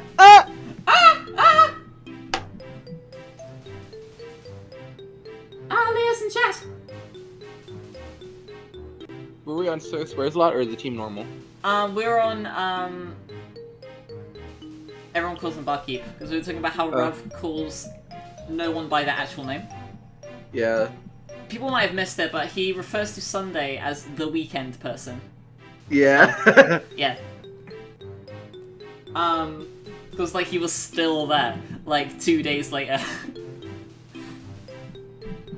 Yeah, and he was talking about Russian literature with Sunday. I think they'd be good friends, because they're both loud and... Yeah, like, they're Russian motifs. Yeah. So swears a lot? Yeah, so he just casually just say fuck, like, generally. Yeah. And Team Normal, yeah. Amongst the lore friends, everyone else has some kind of supernatural ability, or is a supernatural being themselves. Tankman has a gun. Yeah. So I guess, like, in all, like, just from the main, like, cast of 6, I guess, I think mine would count as not succumbing to injury. Yeah. Senpai has, like, incubus levels of, like, charm and charisma. Sky has white space. Sky has, like, white space, the dream sharing, and the manifest powers as well. Sarv is Sarv. Sarv is Lucifer. Rav, his voice... Supernatural his voice. Yeah, like, his voice is literally, like, I think someone, like, actually did the maths on it, like, based on the fact that the building was shaking, and yeah. And that's without his mic. Yeah, without his mic, off. I think he sings at, like, 195 decibels, I think. Like, he sings loud enough to cause property damage. Like, how is boyfriend's ears not shattered? That is a very good question. What if he's like Beethoven and boyfriend is deaf, and that's why he signs? Oh. Updike. Updike. Whoa. What's his gun? With his gun, yeah. What were we at? We're at, yeah, right. And then Tankman, yeah, Tankman is just a normal human with a gun. Yeah. And because of the Sky redesign, he's also, he's the shortest by like 2 feet. Like, really? I mean, yeah, he was about the same. Like, I couldn't find anything around his actual height, so I was presuming his height is relative to his Friday Night Funkin' height, where he's about the same height as regular Sky. So now, with Chill Sky's redesign, he is like the shortest of the entire group now. You think he's gonna get an HD from Boss or no? I honestly think it's just much funnier if he's just the only short person. Yeah. I guess we can move on to Up Ding Dong, who has a lot of entries. Jesus. Oh wow. Yeah. Gabriel Updike is I actually didn't know his first name was Gabriel. Is the leader of a task force that hunts monsters and other PC threats. While his original title was witty, in this series he's mainly after Rav and comes into conflict with TC and friends in the process of tracking him down. Yes, that's true. I guess in the lore series he's kind of analogous to the SCP Foundation. Or the Greater Good is. The Greater Good, yeah. Yeah, the Greater Good. I don't know why I put the trills on that one. But yeah, there's a lot to go over here. Badass in a nice suit. I guess that is true. Catchphrase. It's for the greater good. Yep.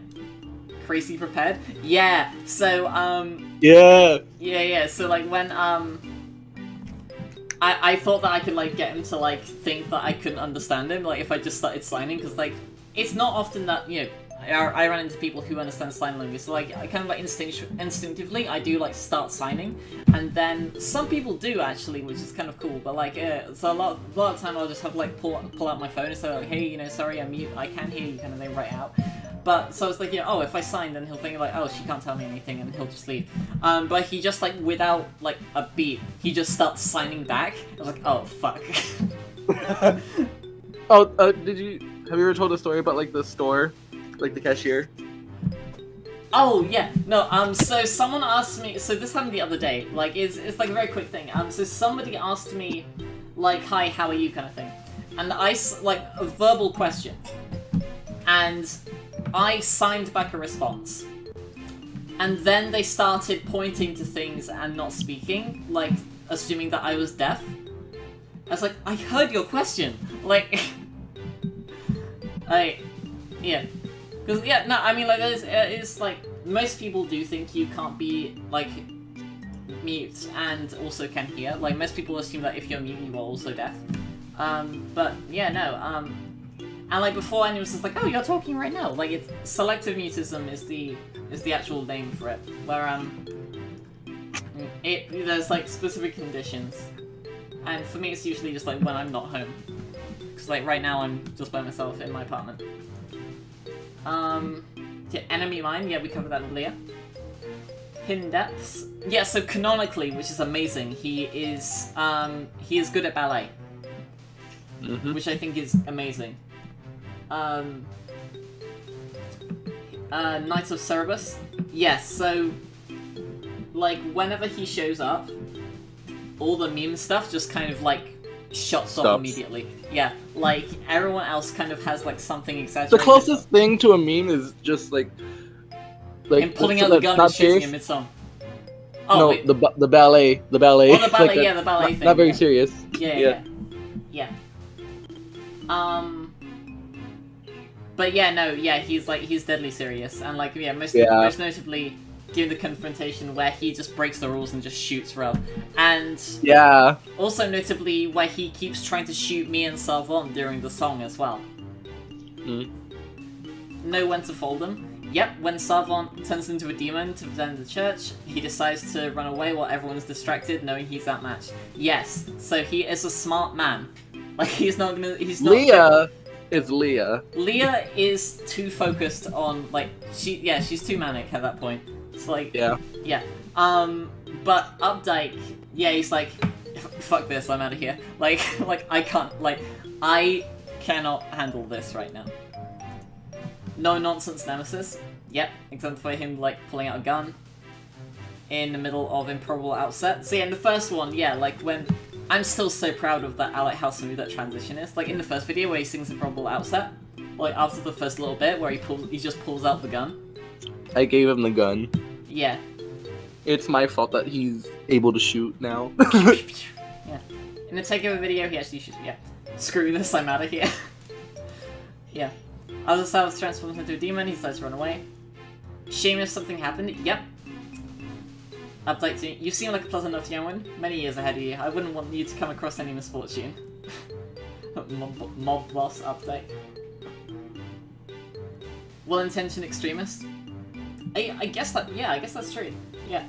The ones who are dangerous, but they're not always particularly bad people. Like with the main ones being witty and rough. Yep. But he also does threaten civilians for information if necessary and has no qualms about following through with his threats. Yeah. Oh. Why don't you just shoot him? Oh, yeah, inverted when he does just shoot Ruff. Yeah, where the norm is to not shoot. Yeah, where they like monologue, like when a villain like has them like pointing the gun, and it's kind of like, you know, like a Bond villain monologue, where they have them and they could just kill him, but he decides to, you know, go off about his evil plan, and that gives Bond enough time to get out of this situation. Yeah. So yeah, the like Updike is in play. I think is Taki the last one? Yeah, Taki's the last one. Okay. Ambiguous gender identity. Yep.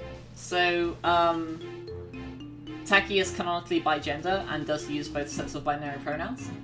I'm not sure if I conveyed it very well, but I want to say that Drip Spirit is also has a ambiguous gender identity, because the spirit itself, I've been very careful to refer to Drip Spirit as they, and Drip canonically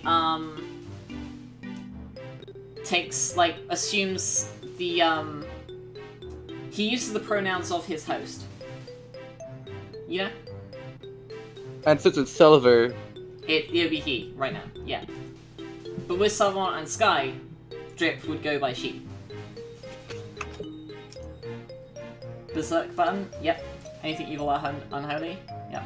Chainsaw good, yep. More vacuuming, what? Kill face turn, I call it Vera, yep.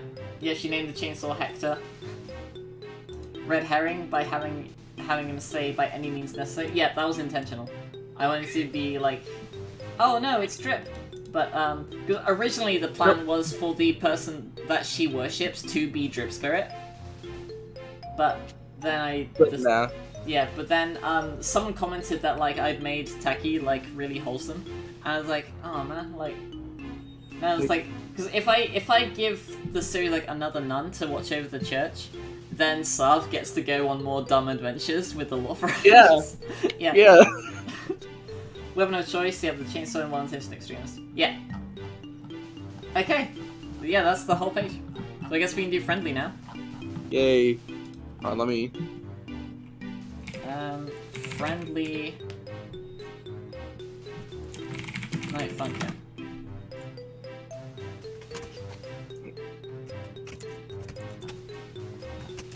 It's comparatively small.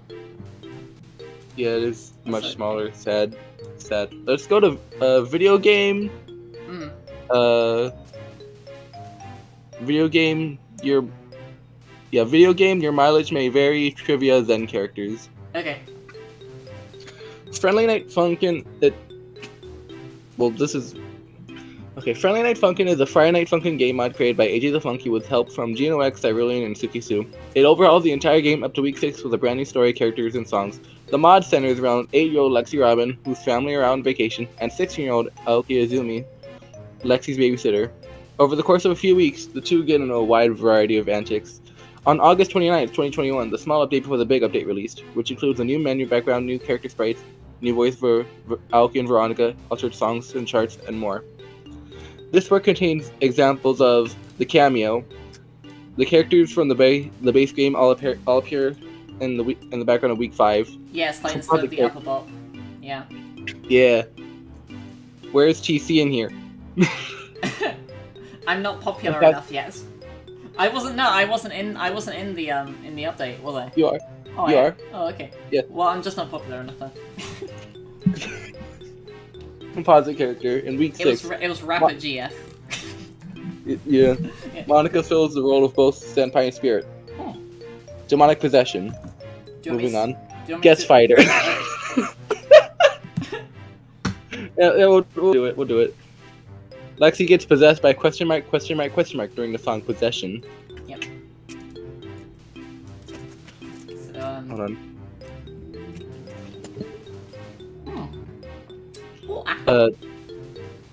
Guest Fighter.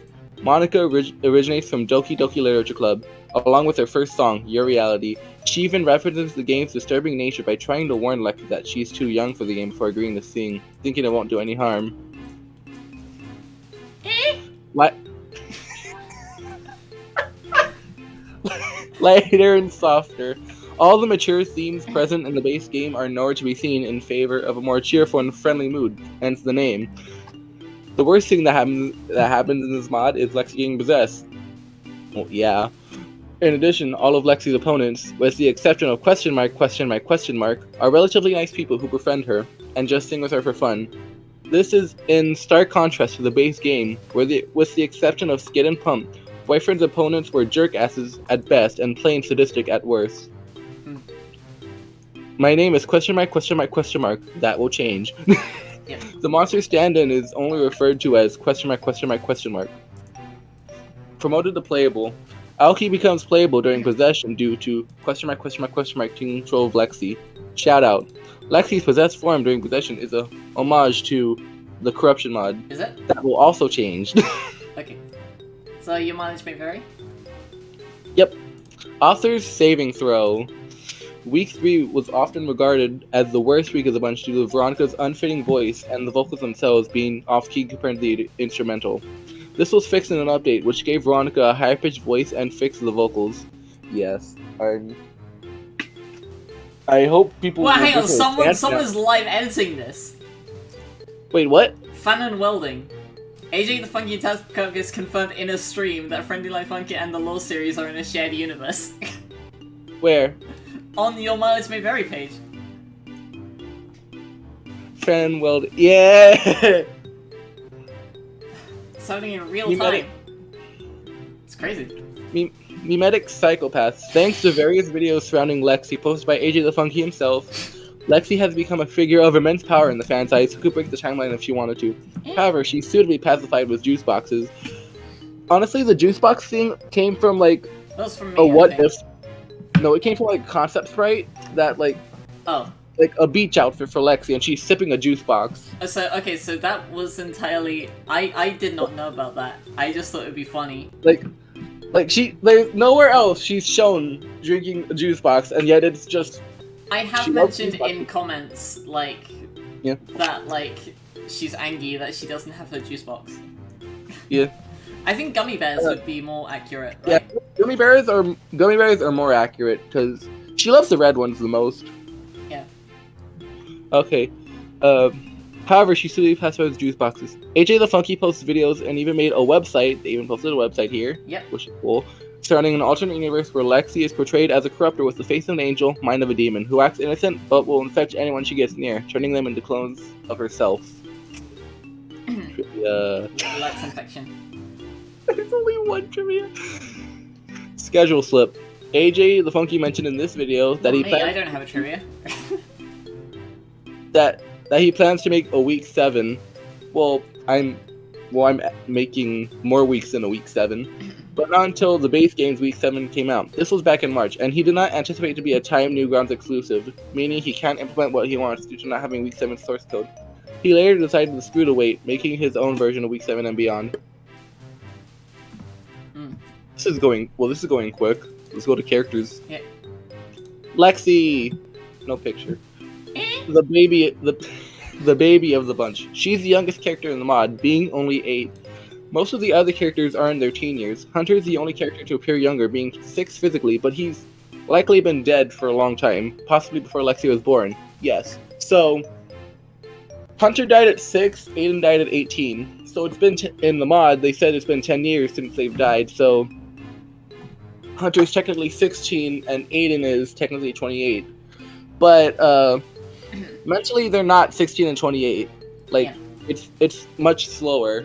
So, like, mentally, Hunter is 9, and, Aiden is 21, like, in their mind, mentally. Cheerful child. She's always excited to sing with her friends. Girlish pigtails. She has these. Hair decorations. She has 2 pink bows in her pigtails. Hair of gold, heart of gold. Why are, like, 3 of these things about her hair? Because she's always it's just like TV Tropes is just like as many things as possible, basically, that could. She's always friendly with other people and is looking forward to sing with them, with their permission, of course. Yeah. I think I've like mentioned it before, but like, she is able to befriend like people who are dangerous, like Tabby. Like my personal headcanon is that like the more dangerous a character is, the more likely it is for her to be friends with them. Like with Alexis and Drip Spirit. Alexis. Yeah. Just Oh, that's some fridge brilliance. Eh? Yeah. No, but like, I thought it'd be funny if, like, you know, like having like Tabby and her like having a tea party and like, you know, so, like, it's like, you know, someone comes up, you know, it's like, okay, fuck you, this is chamomile, like. Yeah. Is there like a trope for like compared to others? I don't know. Because people like, she's usually compared to Dee Dee. Like there's like so many other characters that she's been compared to. XP, I think it's XP. So she's been compared to Dee Dee from Dexter's Laboratory, some girl named Alex from The Squad, whatever that is. The Squad. Cindy from Kindergarten. Someone said she looks like JoJo Siwa, which is no. Yeah, it's XP. EXPY. Someone said she looked like a Karen? A young Karen? Lexi the Karen? Karexy. Bring me your manager, I'm going to sing with them. Oh! Elkie. Babysitter friendship. She and Lexi appear to get along really well, and seems happy to introduce Lexi to her friends. Palette swap. Downplayed. She appears to be a recolored girlfriend, but unlike the base character, she also has glasses and a pony. Yeah. Yeah, she does have a new sprite though that is completely original. Promoted to playable. Becomes playable during possession when Lexi gets possessed. I don't think I have any more trivia about Aoki. I voiced her speaking voice. Yeah. Is there a trope for like 2 different voices or something? I don't know, honestly. Because I'm her singing voice and you're her speaking voice. Yeah. Scratch. Moving on. Aiden. Aiden and Hunter, spared by the adaptation. These 2 are still alive in the Lex infection alternate universe, working as scientists alongside Scratch to contain and eliminate the Lex infection virus. Scratch could have the nickname thing, Barkeep. Oh yeah, because it's not his actual name. His name is Samuel. Yeah. Veronica. Moving on. Yep. Player Chan. You gotta have blue hair. She's the only character to have blue hair. Yeah. And the video I uploaded today, in the different games for Girl Simulator. Yeah.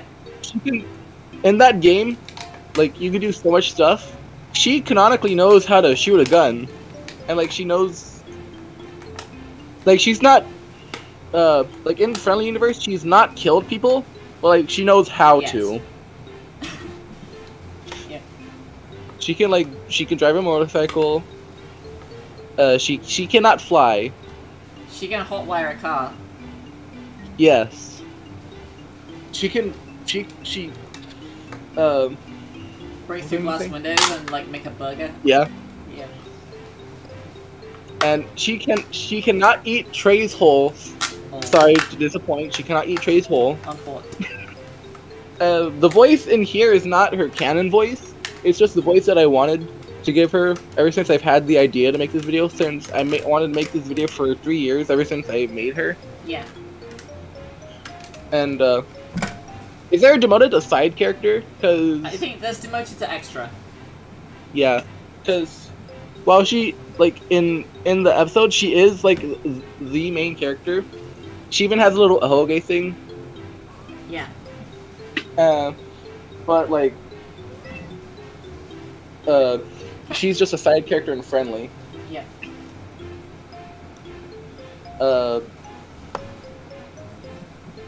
Yeah, so demoted to extra would be the trick.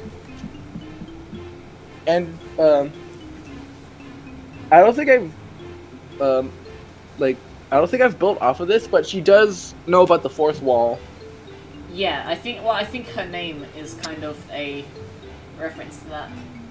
Yeah, no one questions her name. Like, it's just normal. Yeah. Like, that is her actual name, it's not a nickname. Yeah. PC. Question mark, question mark, question mark. XP. Is like, yeah, XP. I'm not sure if XP is the right term here, because XP is like a character that looks like it. Well, I guess. Fair enough. No. Well, yeah. I think it fits. Walking spoiler. Walking spoiler. Oh, yep, that'd be one.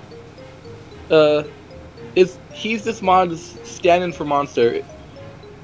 It shows up without any build-up and darkens the tone of the situation, and he's just plain creepy overall. My name is question mark, question mark, question mark. You can see. Viral villain, saccharine show. Friday Night Funkin' is a lighter and softer mod with a generally teen theme. And then this freak shows up at the end of week 5, possesses Lexi, and plans to use her for world domination. I want to say something, but I don't want to spoil. I'd hold on to it for now, though. I'll hold on to it. Monica. Guest fighter. She originates from Doki Doki Literature Club, along with her first song, Your Reality. She even references the game's disturbing nature by trying to warn Lexi that she's too young for the game before agreeing to sing, thinking it won't do any harm. But it does do harm. Yeah. Alright. Well, those were, if you didn't know, we have TV trip pages for a series. Yeah, there was someone doing it live. Yeah, yeah. Phantom. Yeah. You guys, think of any that, you want to add? Oh, I should probably say stuff for Scratch and Veronica, but like I don't know what to say. Yeah, I might create a channel in my Discord for like trope suggestions. Do you think Scratch would have even the guys fall for him? What if he's? I mean, is Scratch bi or gay? Bye. Oh, let's speed up on.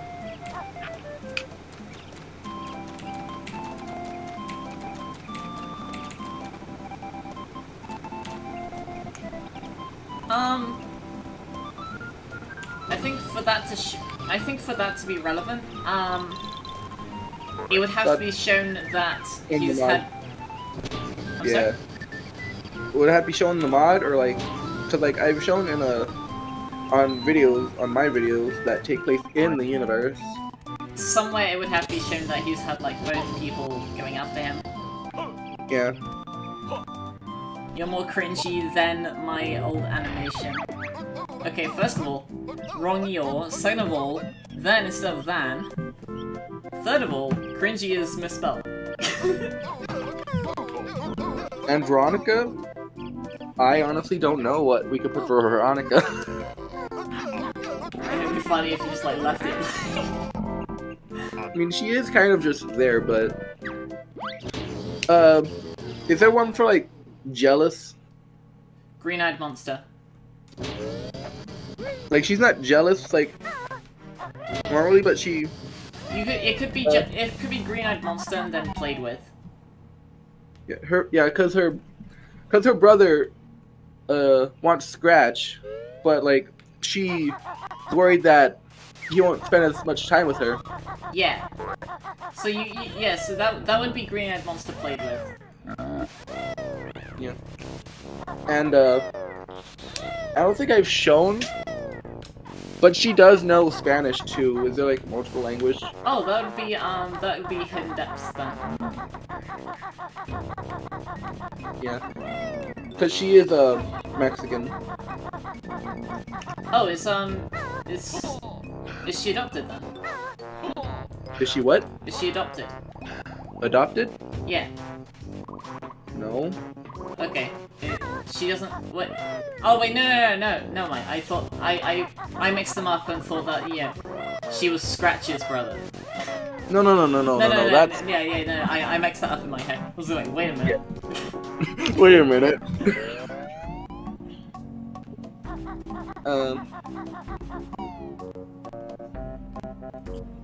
Would there be like an upgrade one since the update fixed her voice? I'm not sure what would fit for that.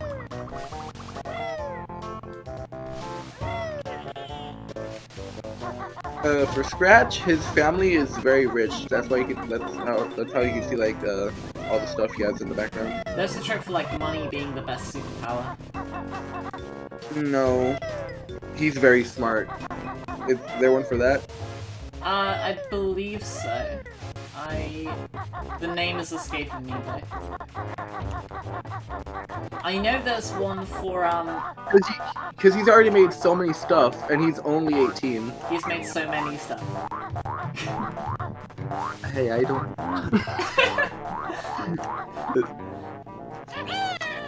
You could Does he have a sweet tooth? A sweet tooth? Yeah. Nobody does have a missing tooth. Oh, okay. I don't think I've shown. Yeah, but he has one missing tooth. Because there's a trope for Genius Sweet Tooth because I guess for some reason it's shown, people who are really smart having sweets because, sugar gives you energy, and if you're smart, you use a lot of mental energy.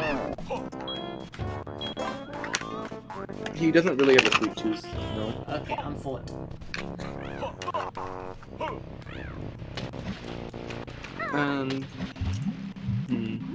Guys, can we not RP in chat?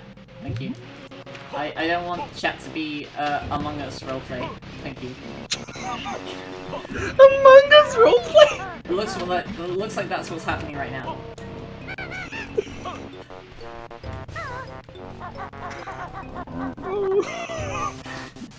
There's a sentence I did not think I would have to ever say.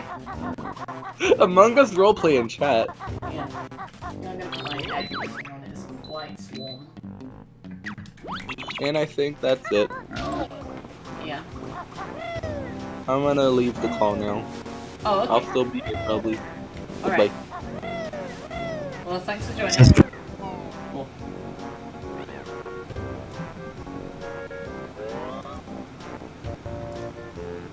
There he goes. AJ the Funky, everyone.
want cereal? Same.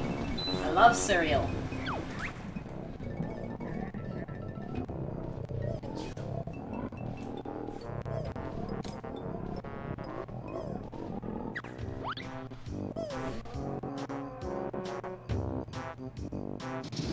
I like quite a few different kinds of cereal. Like, there's a kind that I usually have called S'mores with a Z. Because I live in America.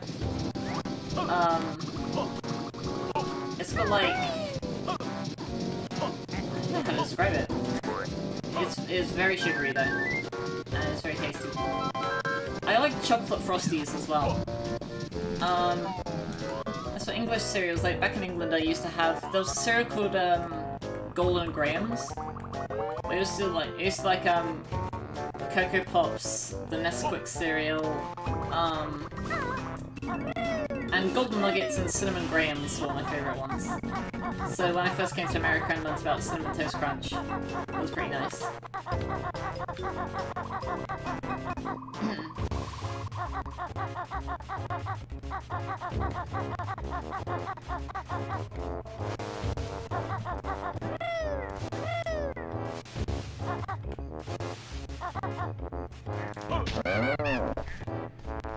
Okay,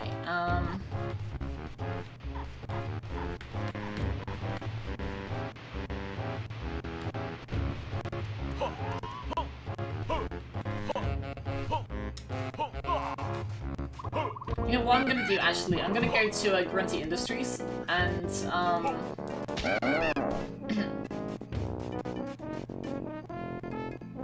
no, I should yeah, because I had to do that anyway. I'm gonna go to Grunty Industries so that I can get Snooze Pack. I believe you get them. You get Snooze Pack now? I think you do.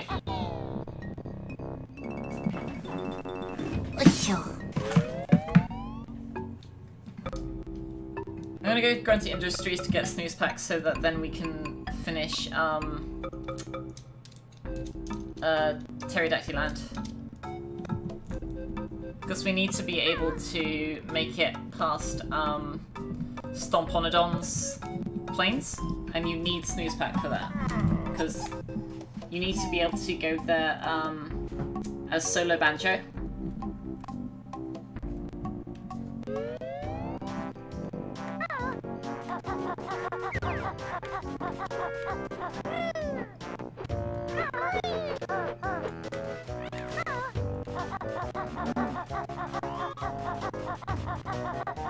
Oh my god, I'm so lost. Is this a train station?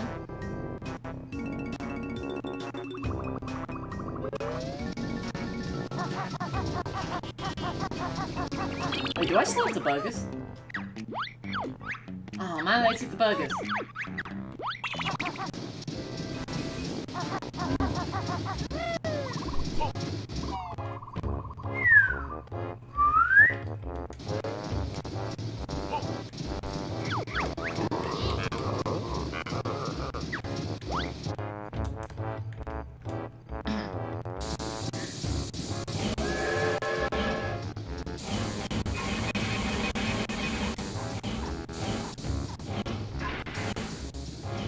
Do you ever think that you'd see an image where there's dinosaurs walking around next to a train?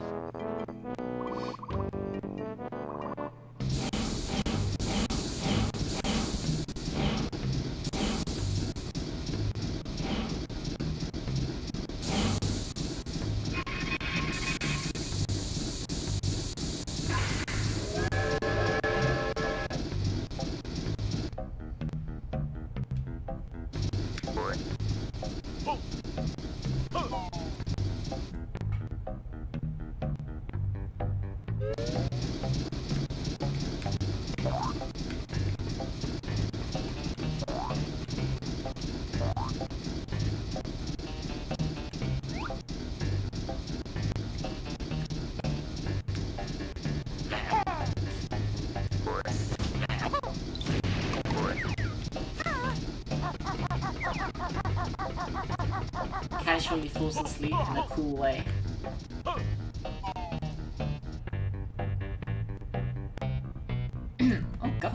That's the longest I've, like, talked in a while.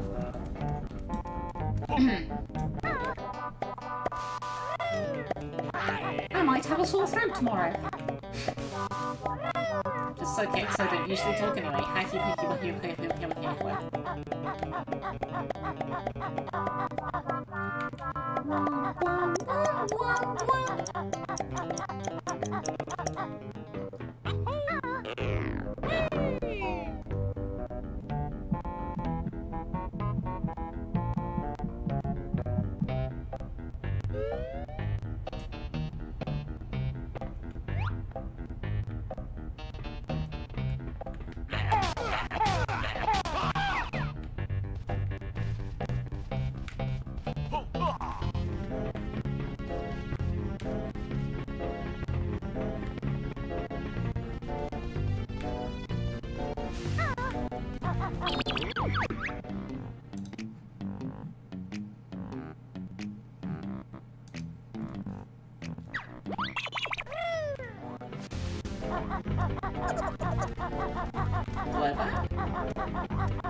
Thank you.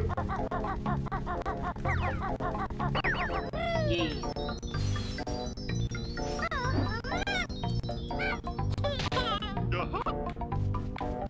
Yeah, the Mambo Jiggy is quite difficult. This was.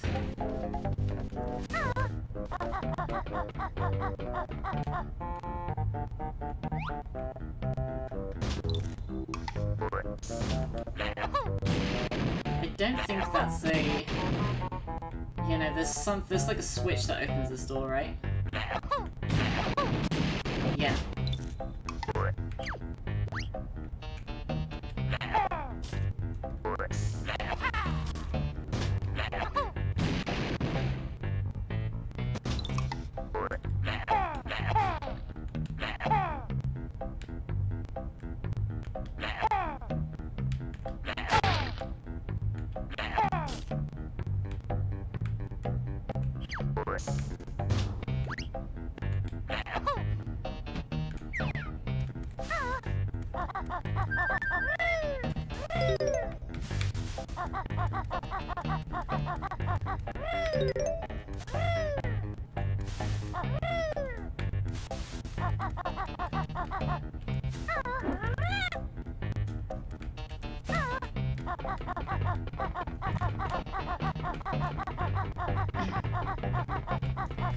Did I just come from here?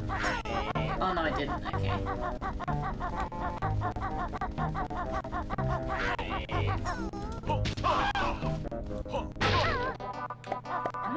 Oh, okay, here we go.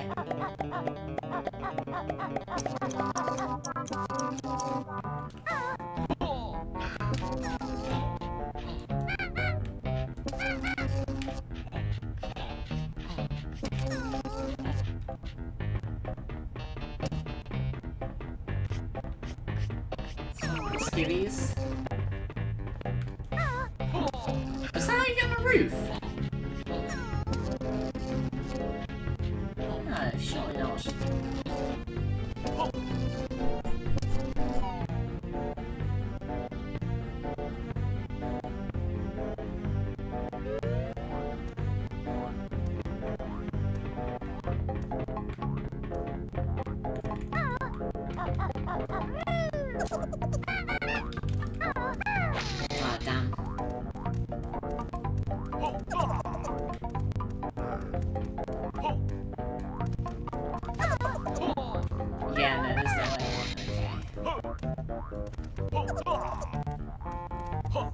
Use the flight pad to get to... Really? I thought the flight pad was on the roof.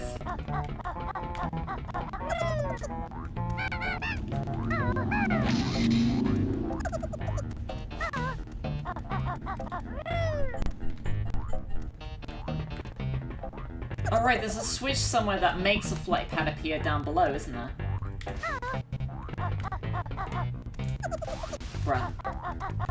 This is definitely not the way you're supposed to get that, Clover. Probably a much easier way that I'm missing. Yeah, you know what? We can probably just go around somehow.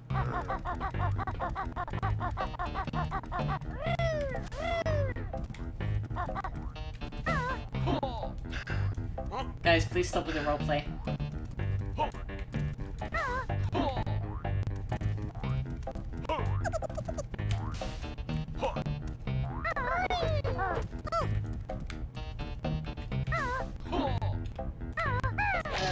okay.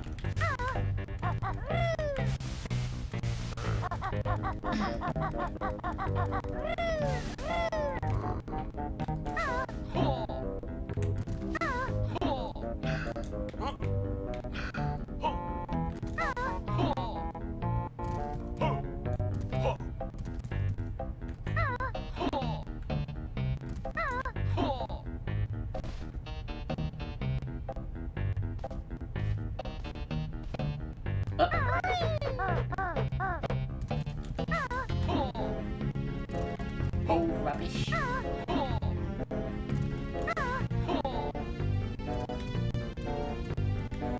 Convenient.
Hitbox.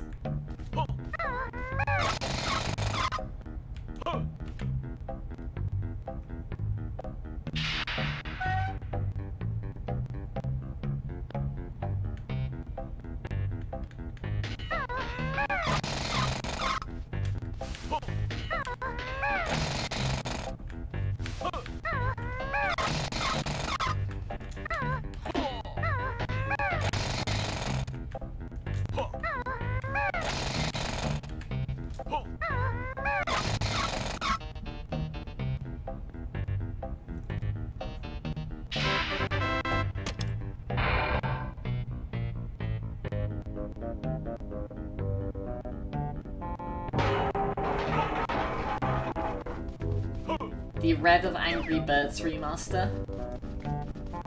Okay, first of all, Kazooie is like 20 years older than the Angry Birds.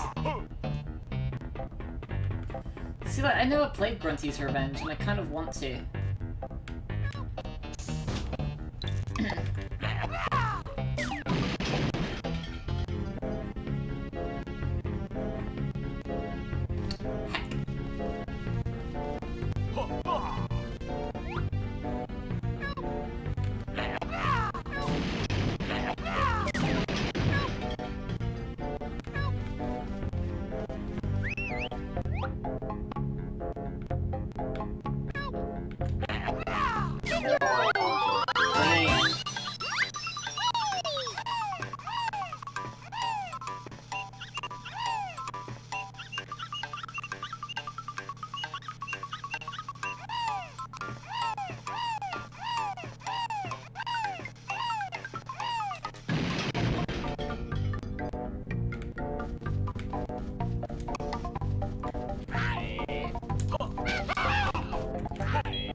Look at switch, isn't there?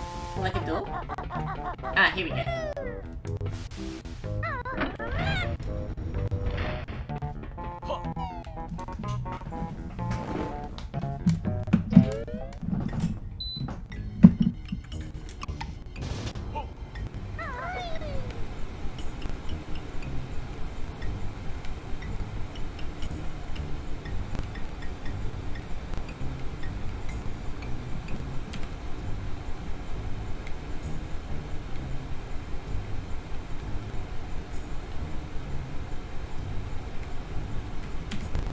Oh, whoa.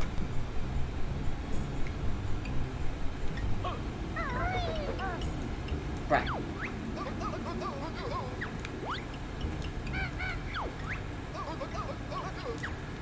How do you need that?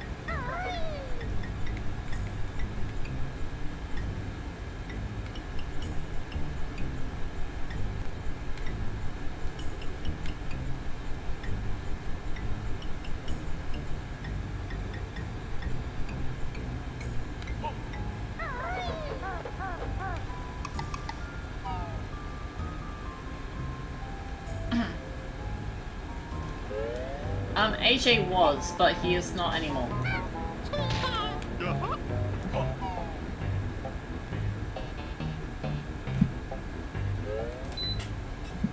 It's just me. Oh, fuck. I was trying to grab the cable.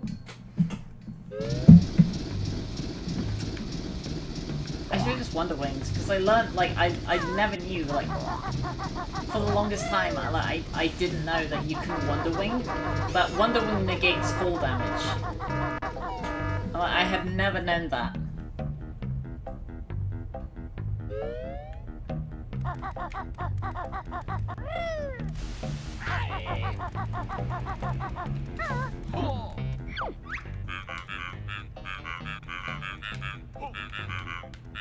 Alright, let's get battery.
I've not played Nuts and Bolts.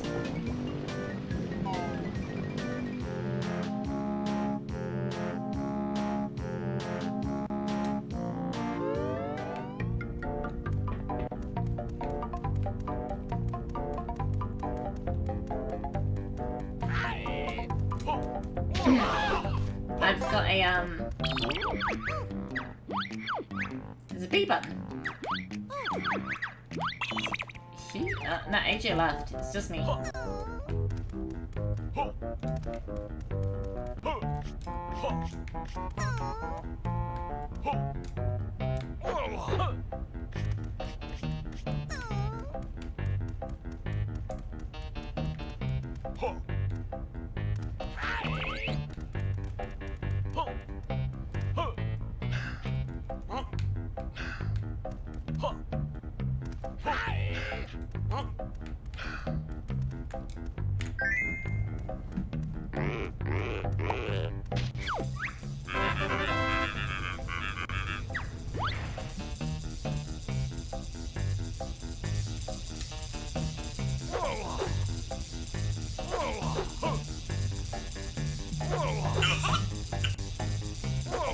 My phone. Bruh.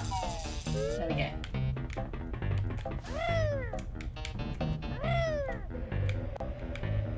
There are notes over there. That's the wrong one. It's over here, isn't it?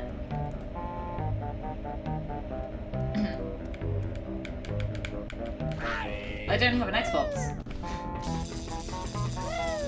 So I guess it will have to wait.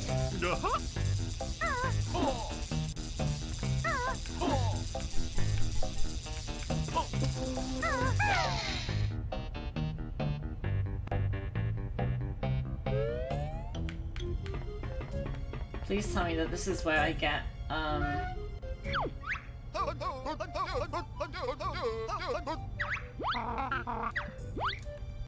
So this has to be a shack pack?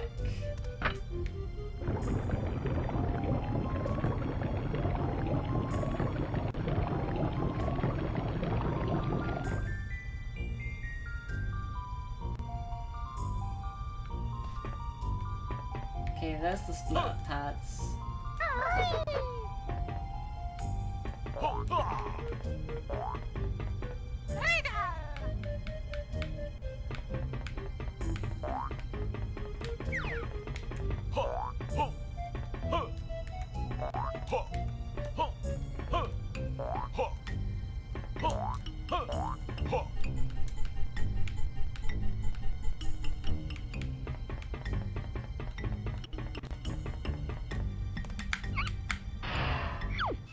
Snooze pack, there we go.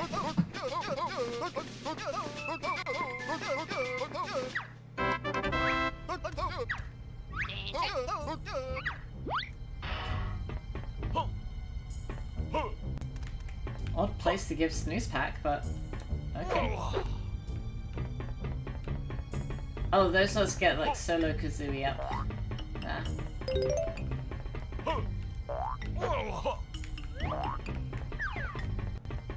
I think? Yeah. I'm not sure why you would want solo Kazooie up there.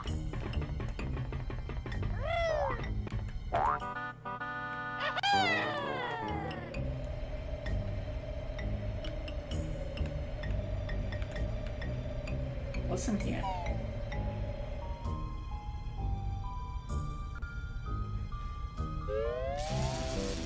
Oh, rip.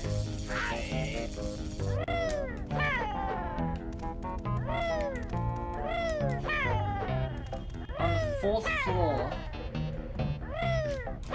How do we get there?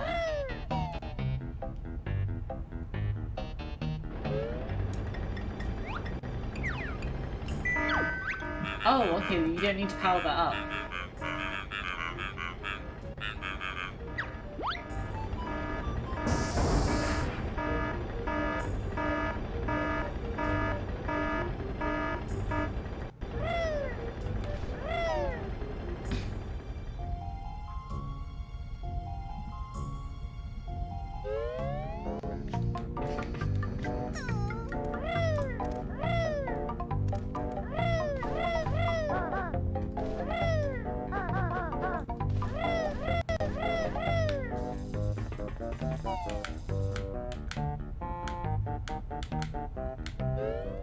Snooze pack.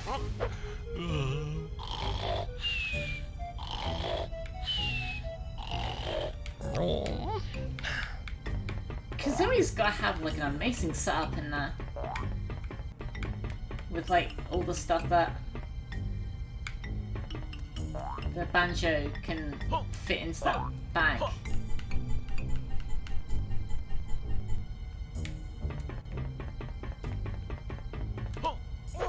The Banjo can fit inside his own bag. Just wanna throw that out there.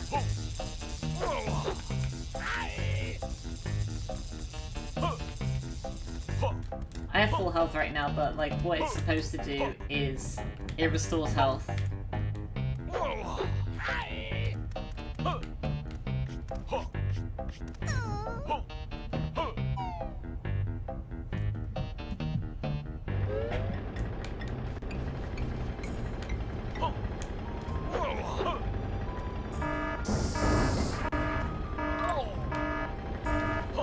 Yes, that leaves you with 1 hit point.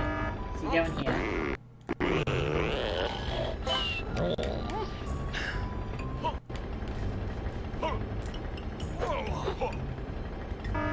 Almost.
Okay,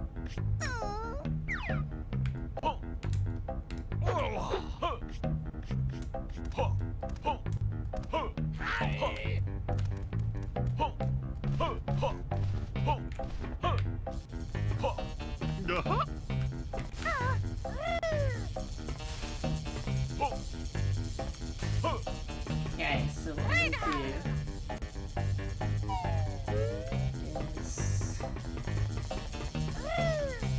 Oh, I'm four. I need to get Kazooie up there.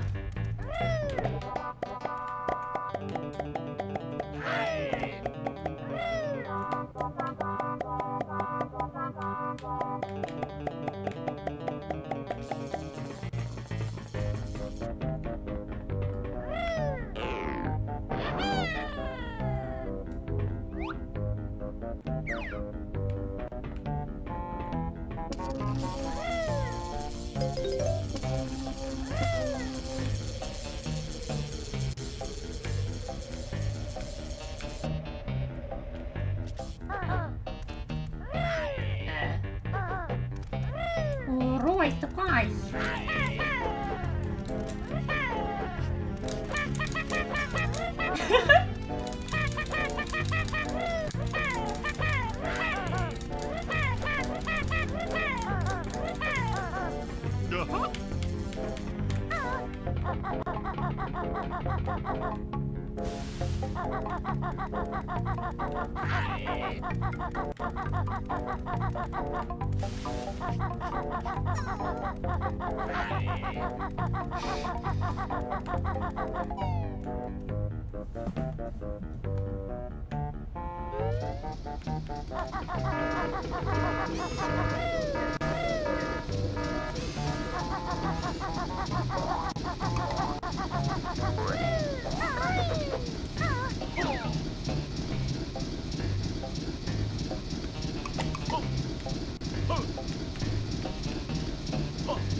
Interesting.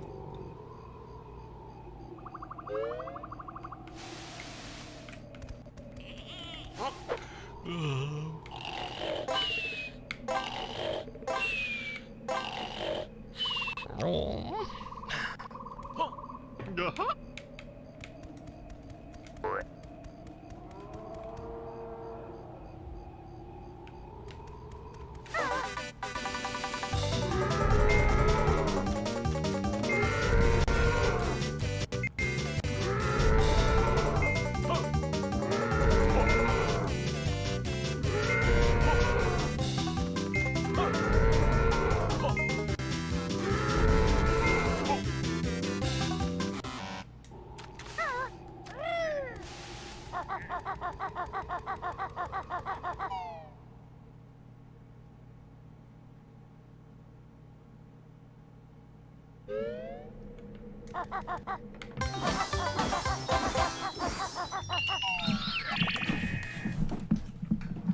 Yo, yo.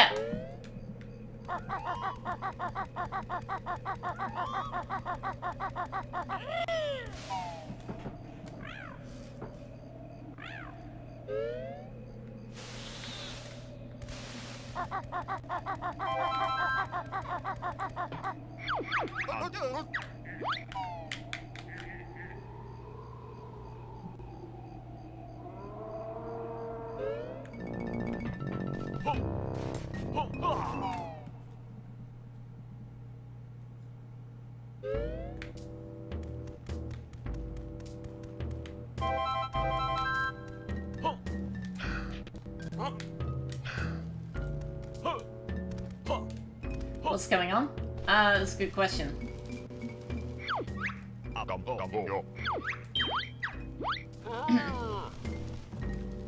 Okay, I'm gonna get Mumbo to make the dinosaur, the small one, bigger.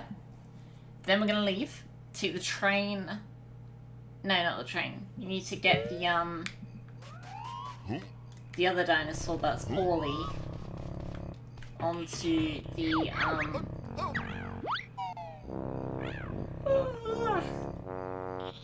onto the train. Take it to the cliff top, and then Mumbo can cure them.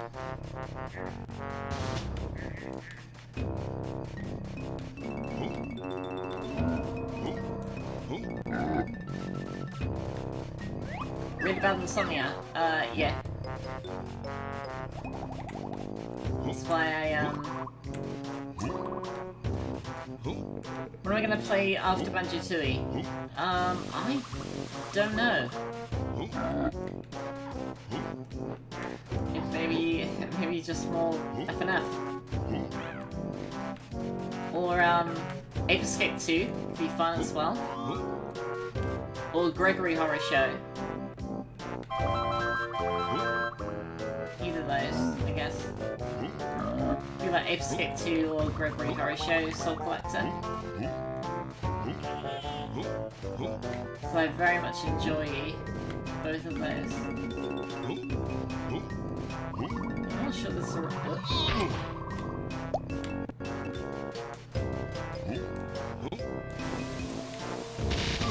Bruh.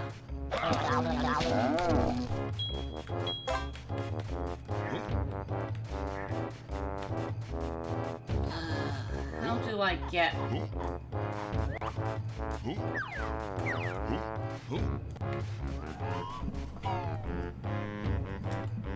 Where's the dinosaur family? Not here. Where's the dinosaur family? Where are they?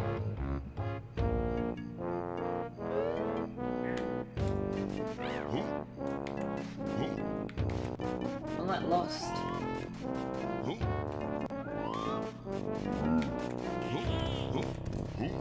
No, it's not in there.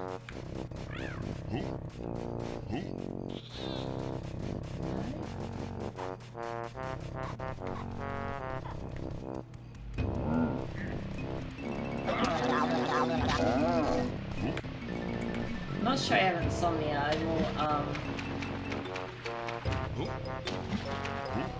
just don't sleep well at all. I know the sentiment, but like, I'm not sure how we would randomize Banjo-Tooie.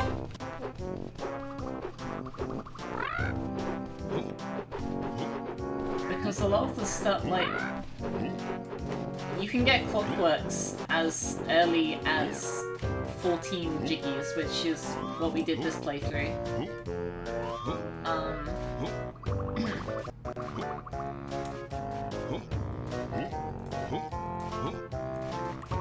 Oh my gosh, where is the family?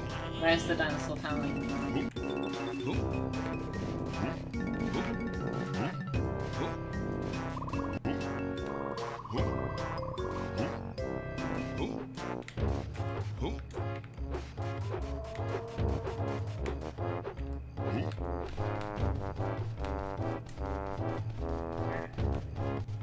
Oh, here we go. Yeah, it's in here, I think.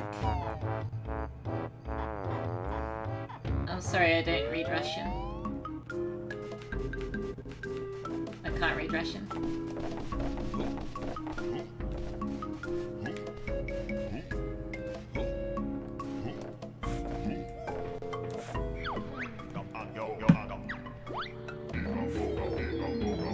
Globo locations don't really matter because you can give any Globo to any thing. And moves could be game-breaking. Well, not game-breaking, but like, well, maybe game-breaking, because like you need certain moves to,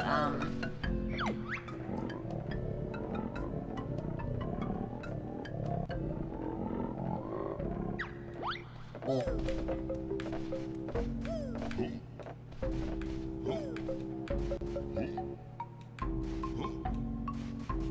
Rev the brev.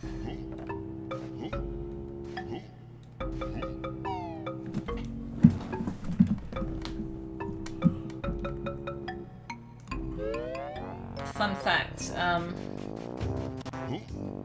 originally for the sequence where Updike shoots Rev, I was gonna have him say blet, but I cut that out because I guess blet is kind of memed, and I didn't want to take away from the mood, as it were.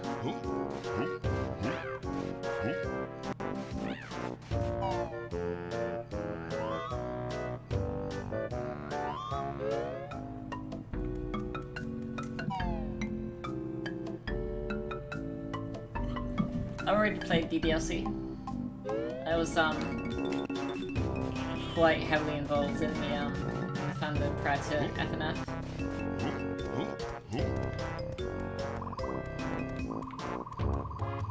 Honestly, I might just do a death warp. Yeah, let's do a death warp. Oh, okay.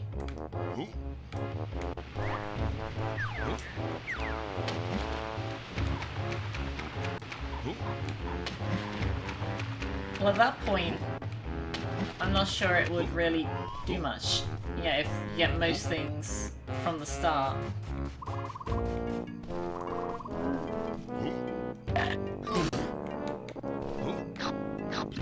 Genshin Impact. It's not like a gacha game.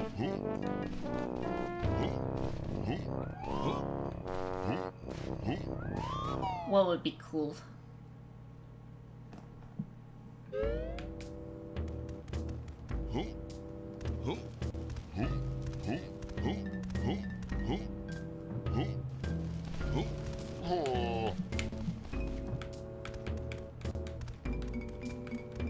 Someone singing Takeover? I wonder. I wonder if someone has made a video on a Takeover for the Lore series, maybe. Might have had, Updike and Leah and, myself and Savant.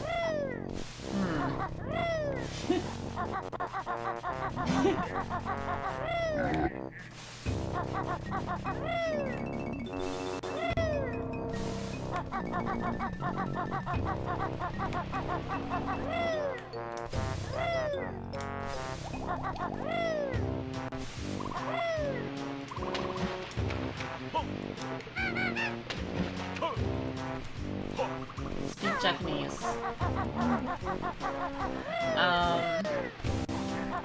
Banjo Tooie ga desuki dayo.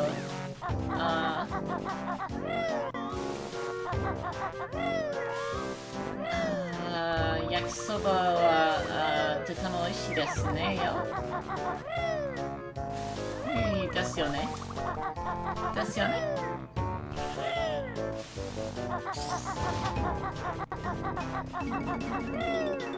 確かに本当が話します。あ、そうそうそうそうです。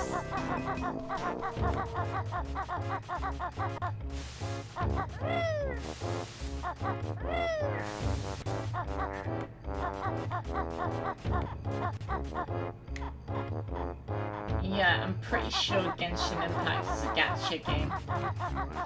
Do I have Smash Ultimates? I sure do. I'll give you 3 guesses who my main is.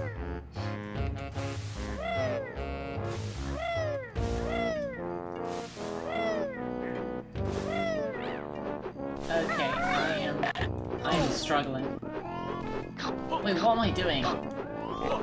The fucking... There's a splitter pad in the cave, isn't there? Yeah, I mean Banjo-Kazooie.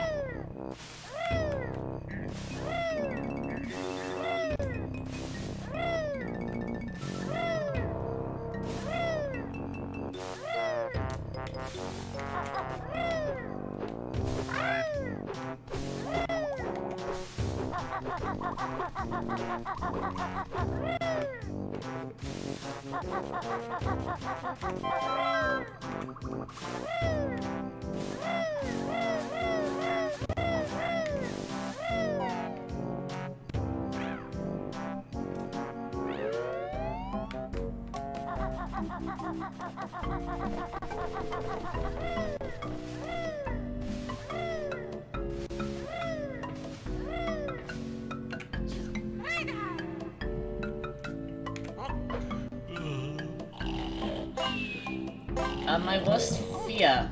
I don't really want to think about it. I do have one, but I don't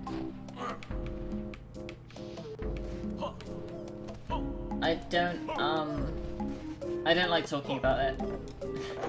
Sorry, I know that's kind of a cop-out.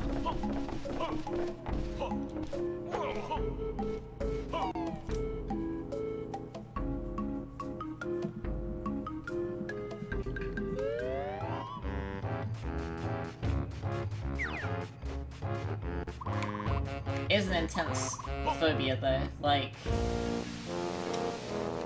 it's something that like it like literally, you know, prevents me from sleeping. My reaction to Sayori in DDLC, okay, so I went into DDLC blind and I thought that, you know, get Sayori, go to the festival. So I was playing the game at like, it was like 11:30 at night. And I assumed, you know, just quickly do the Sayori bit, and then, you know, end the game. Then that happened,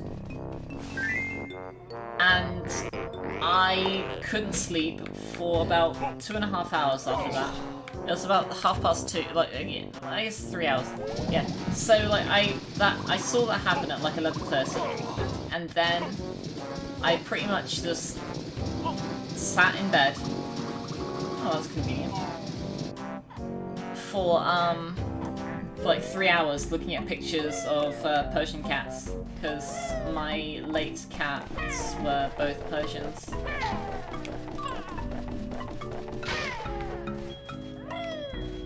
Because, yeah, like, it was like whenever I closed my eyes, like, I just saw, like, you know, Sayori there. Like, I was, like, instantly, like, wide awake.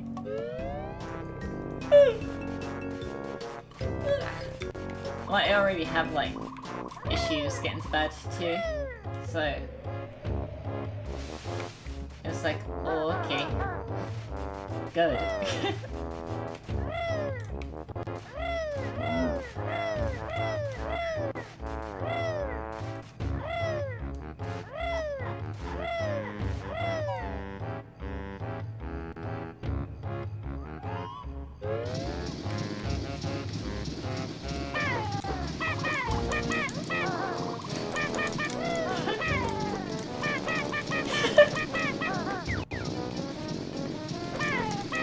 But I play Hating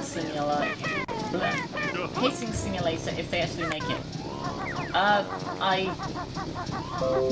Sure.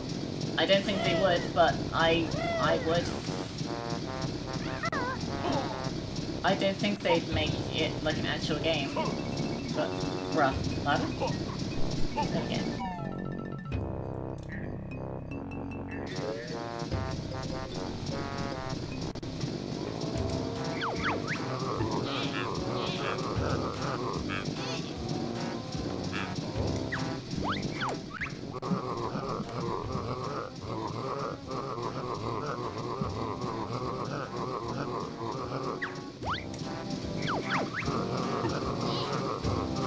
Oh yeah, I know how you do that. But for now, we're just going to, heal the dinosaur, and take her home, get that jiggy, and then I think we can call it a night.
Bruh.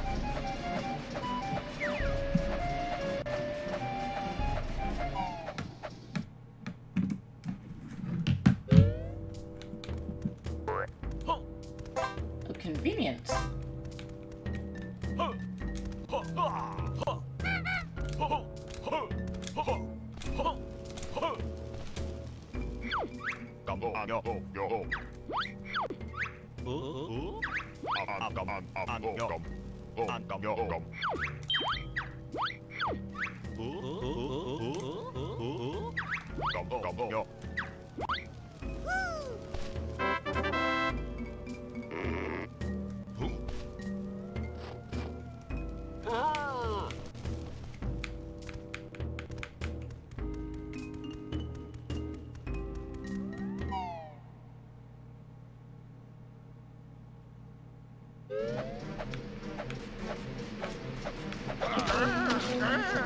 Oh, interesting. It's an insta-kill.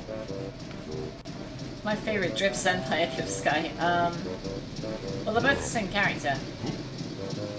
They're both Drip Spirit.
What's next video? It is neither Dusttail or Slenderman. It will be more lore.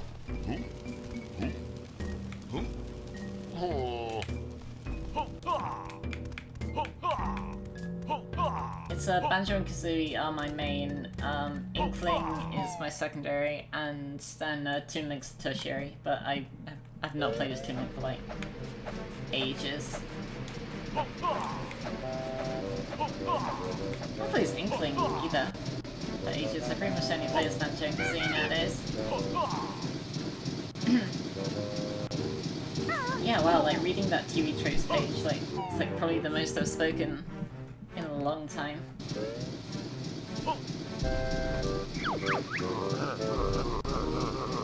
Raw chicken at McDonald's.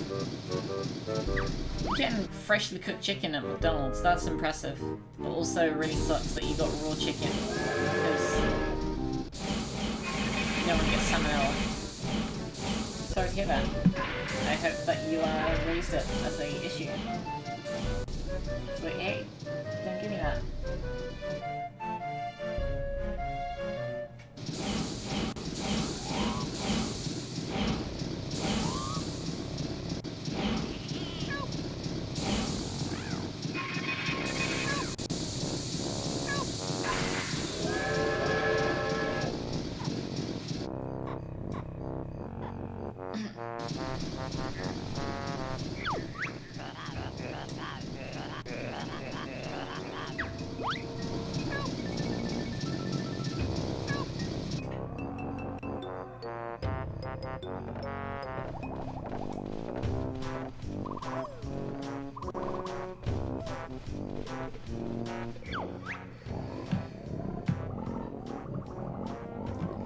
It's a TV Tropes.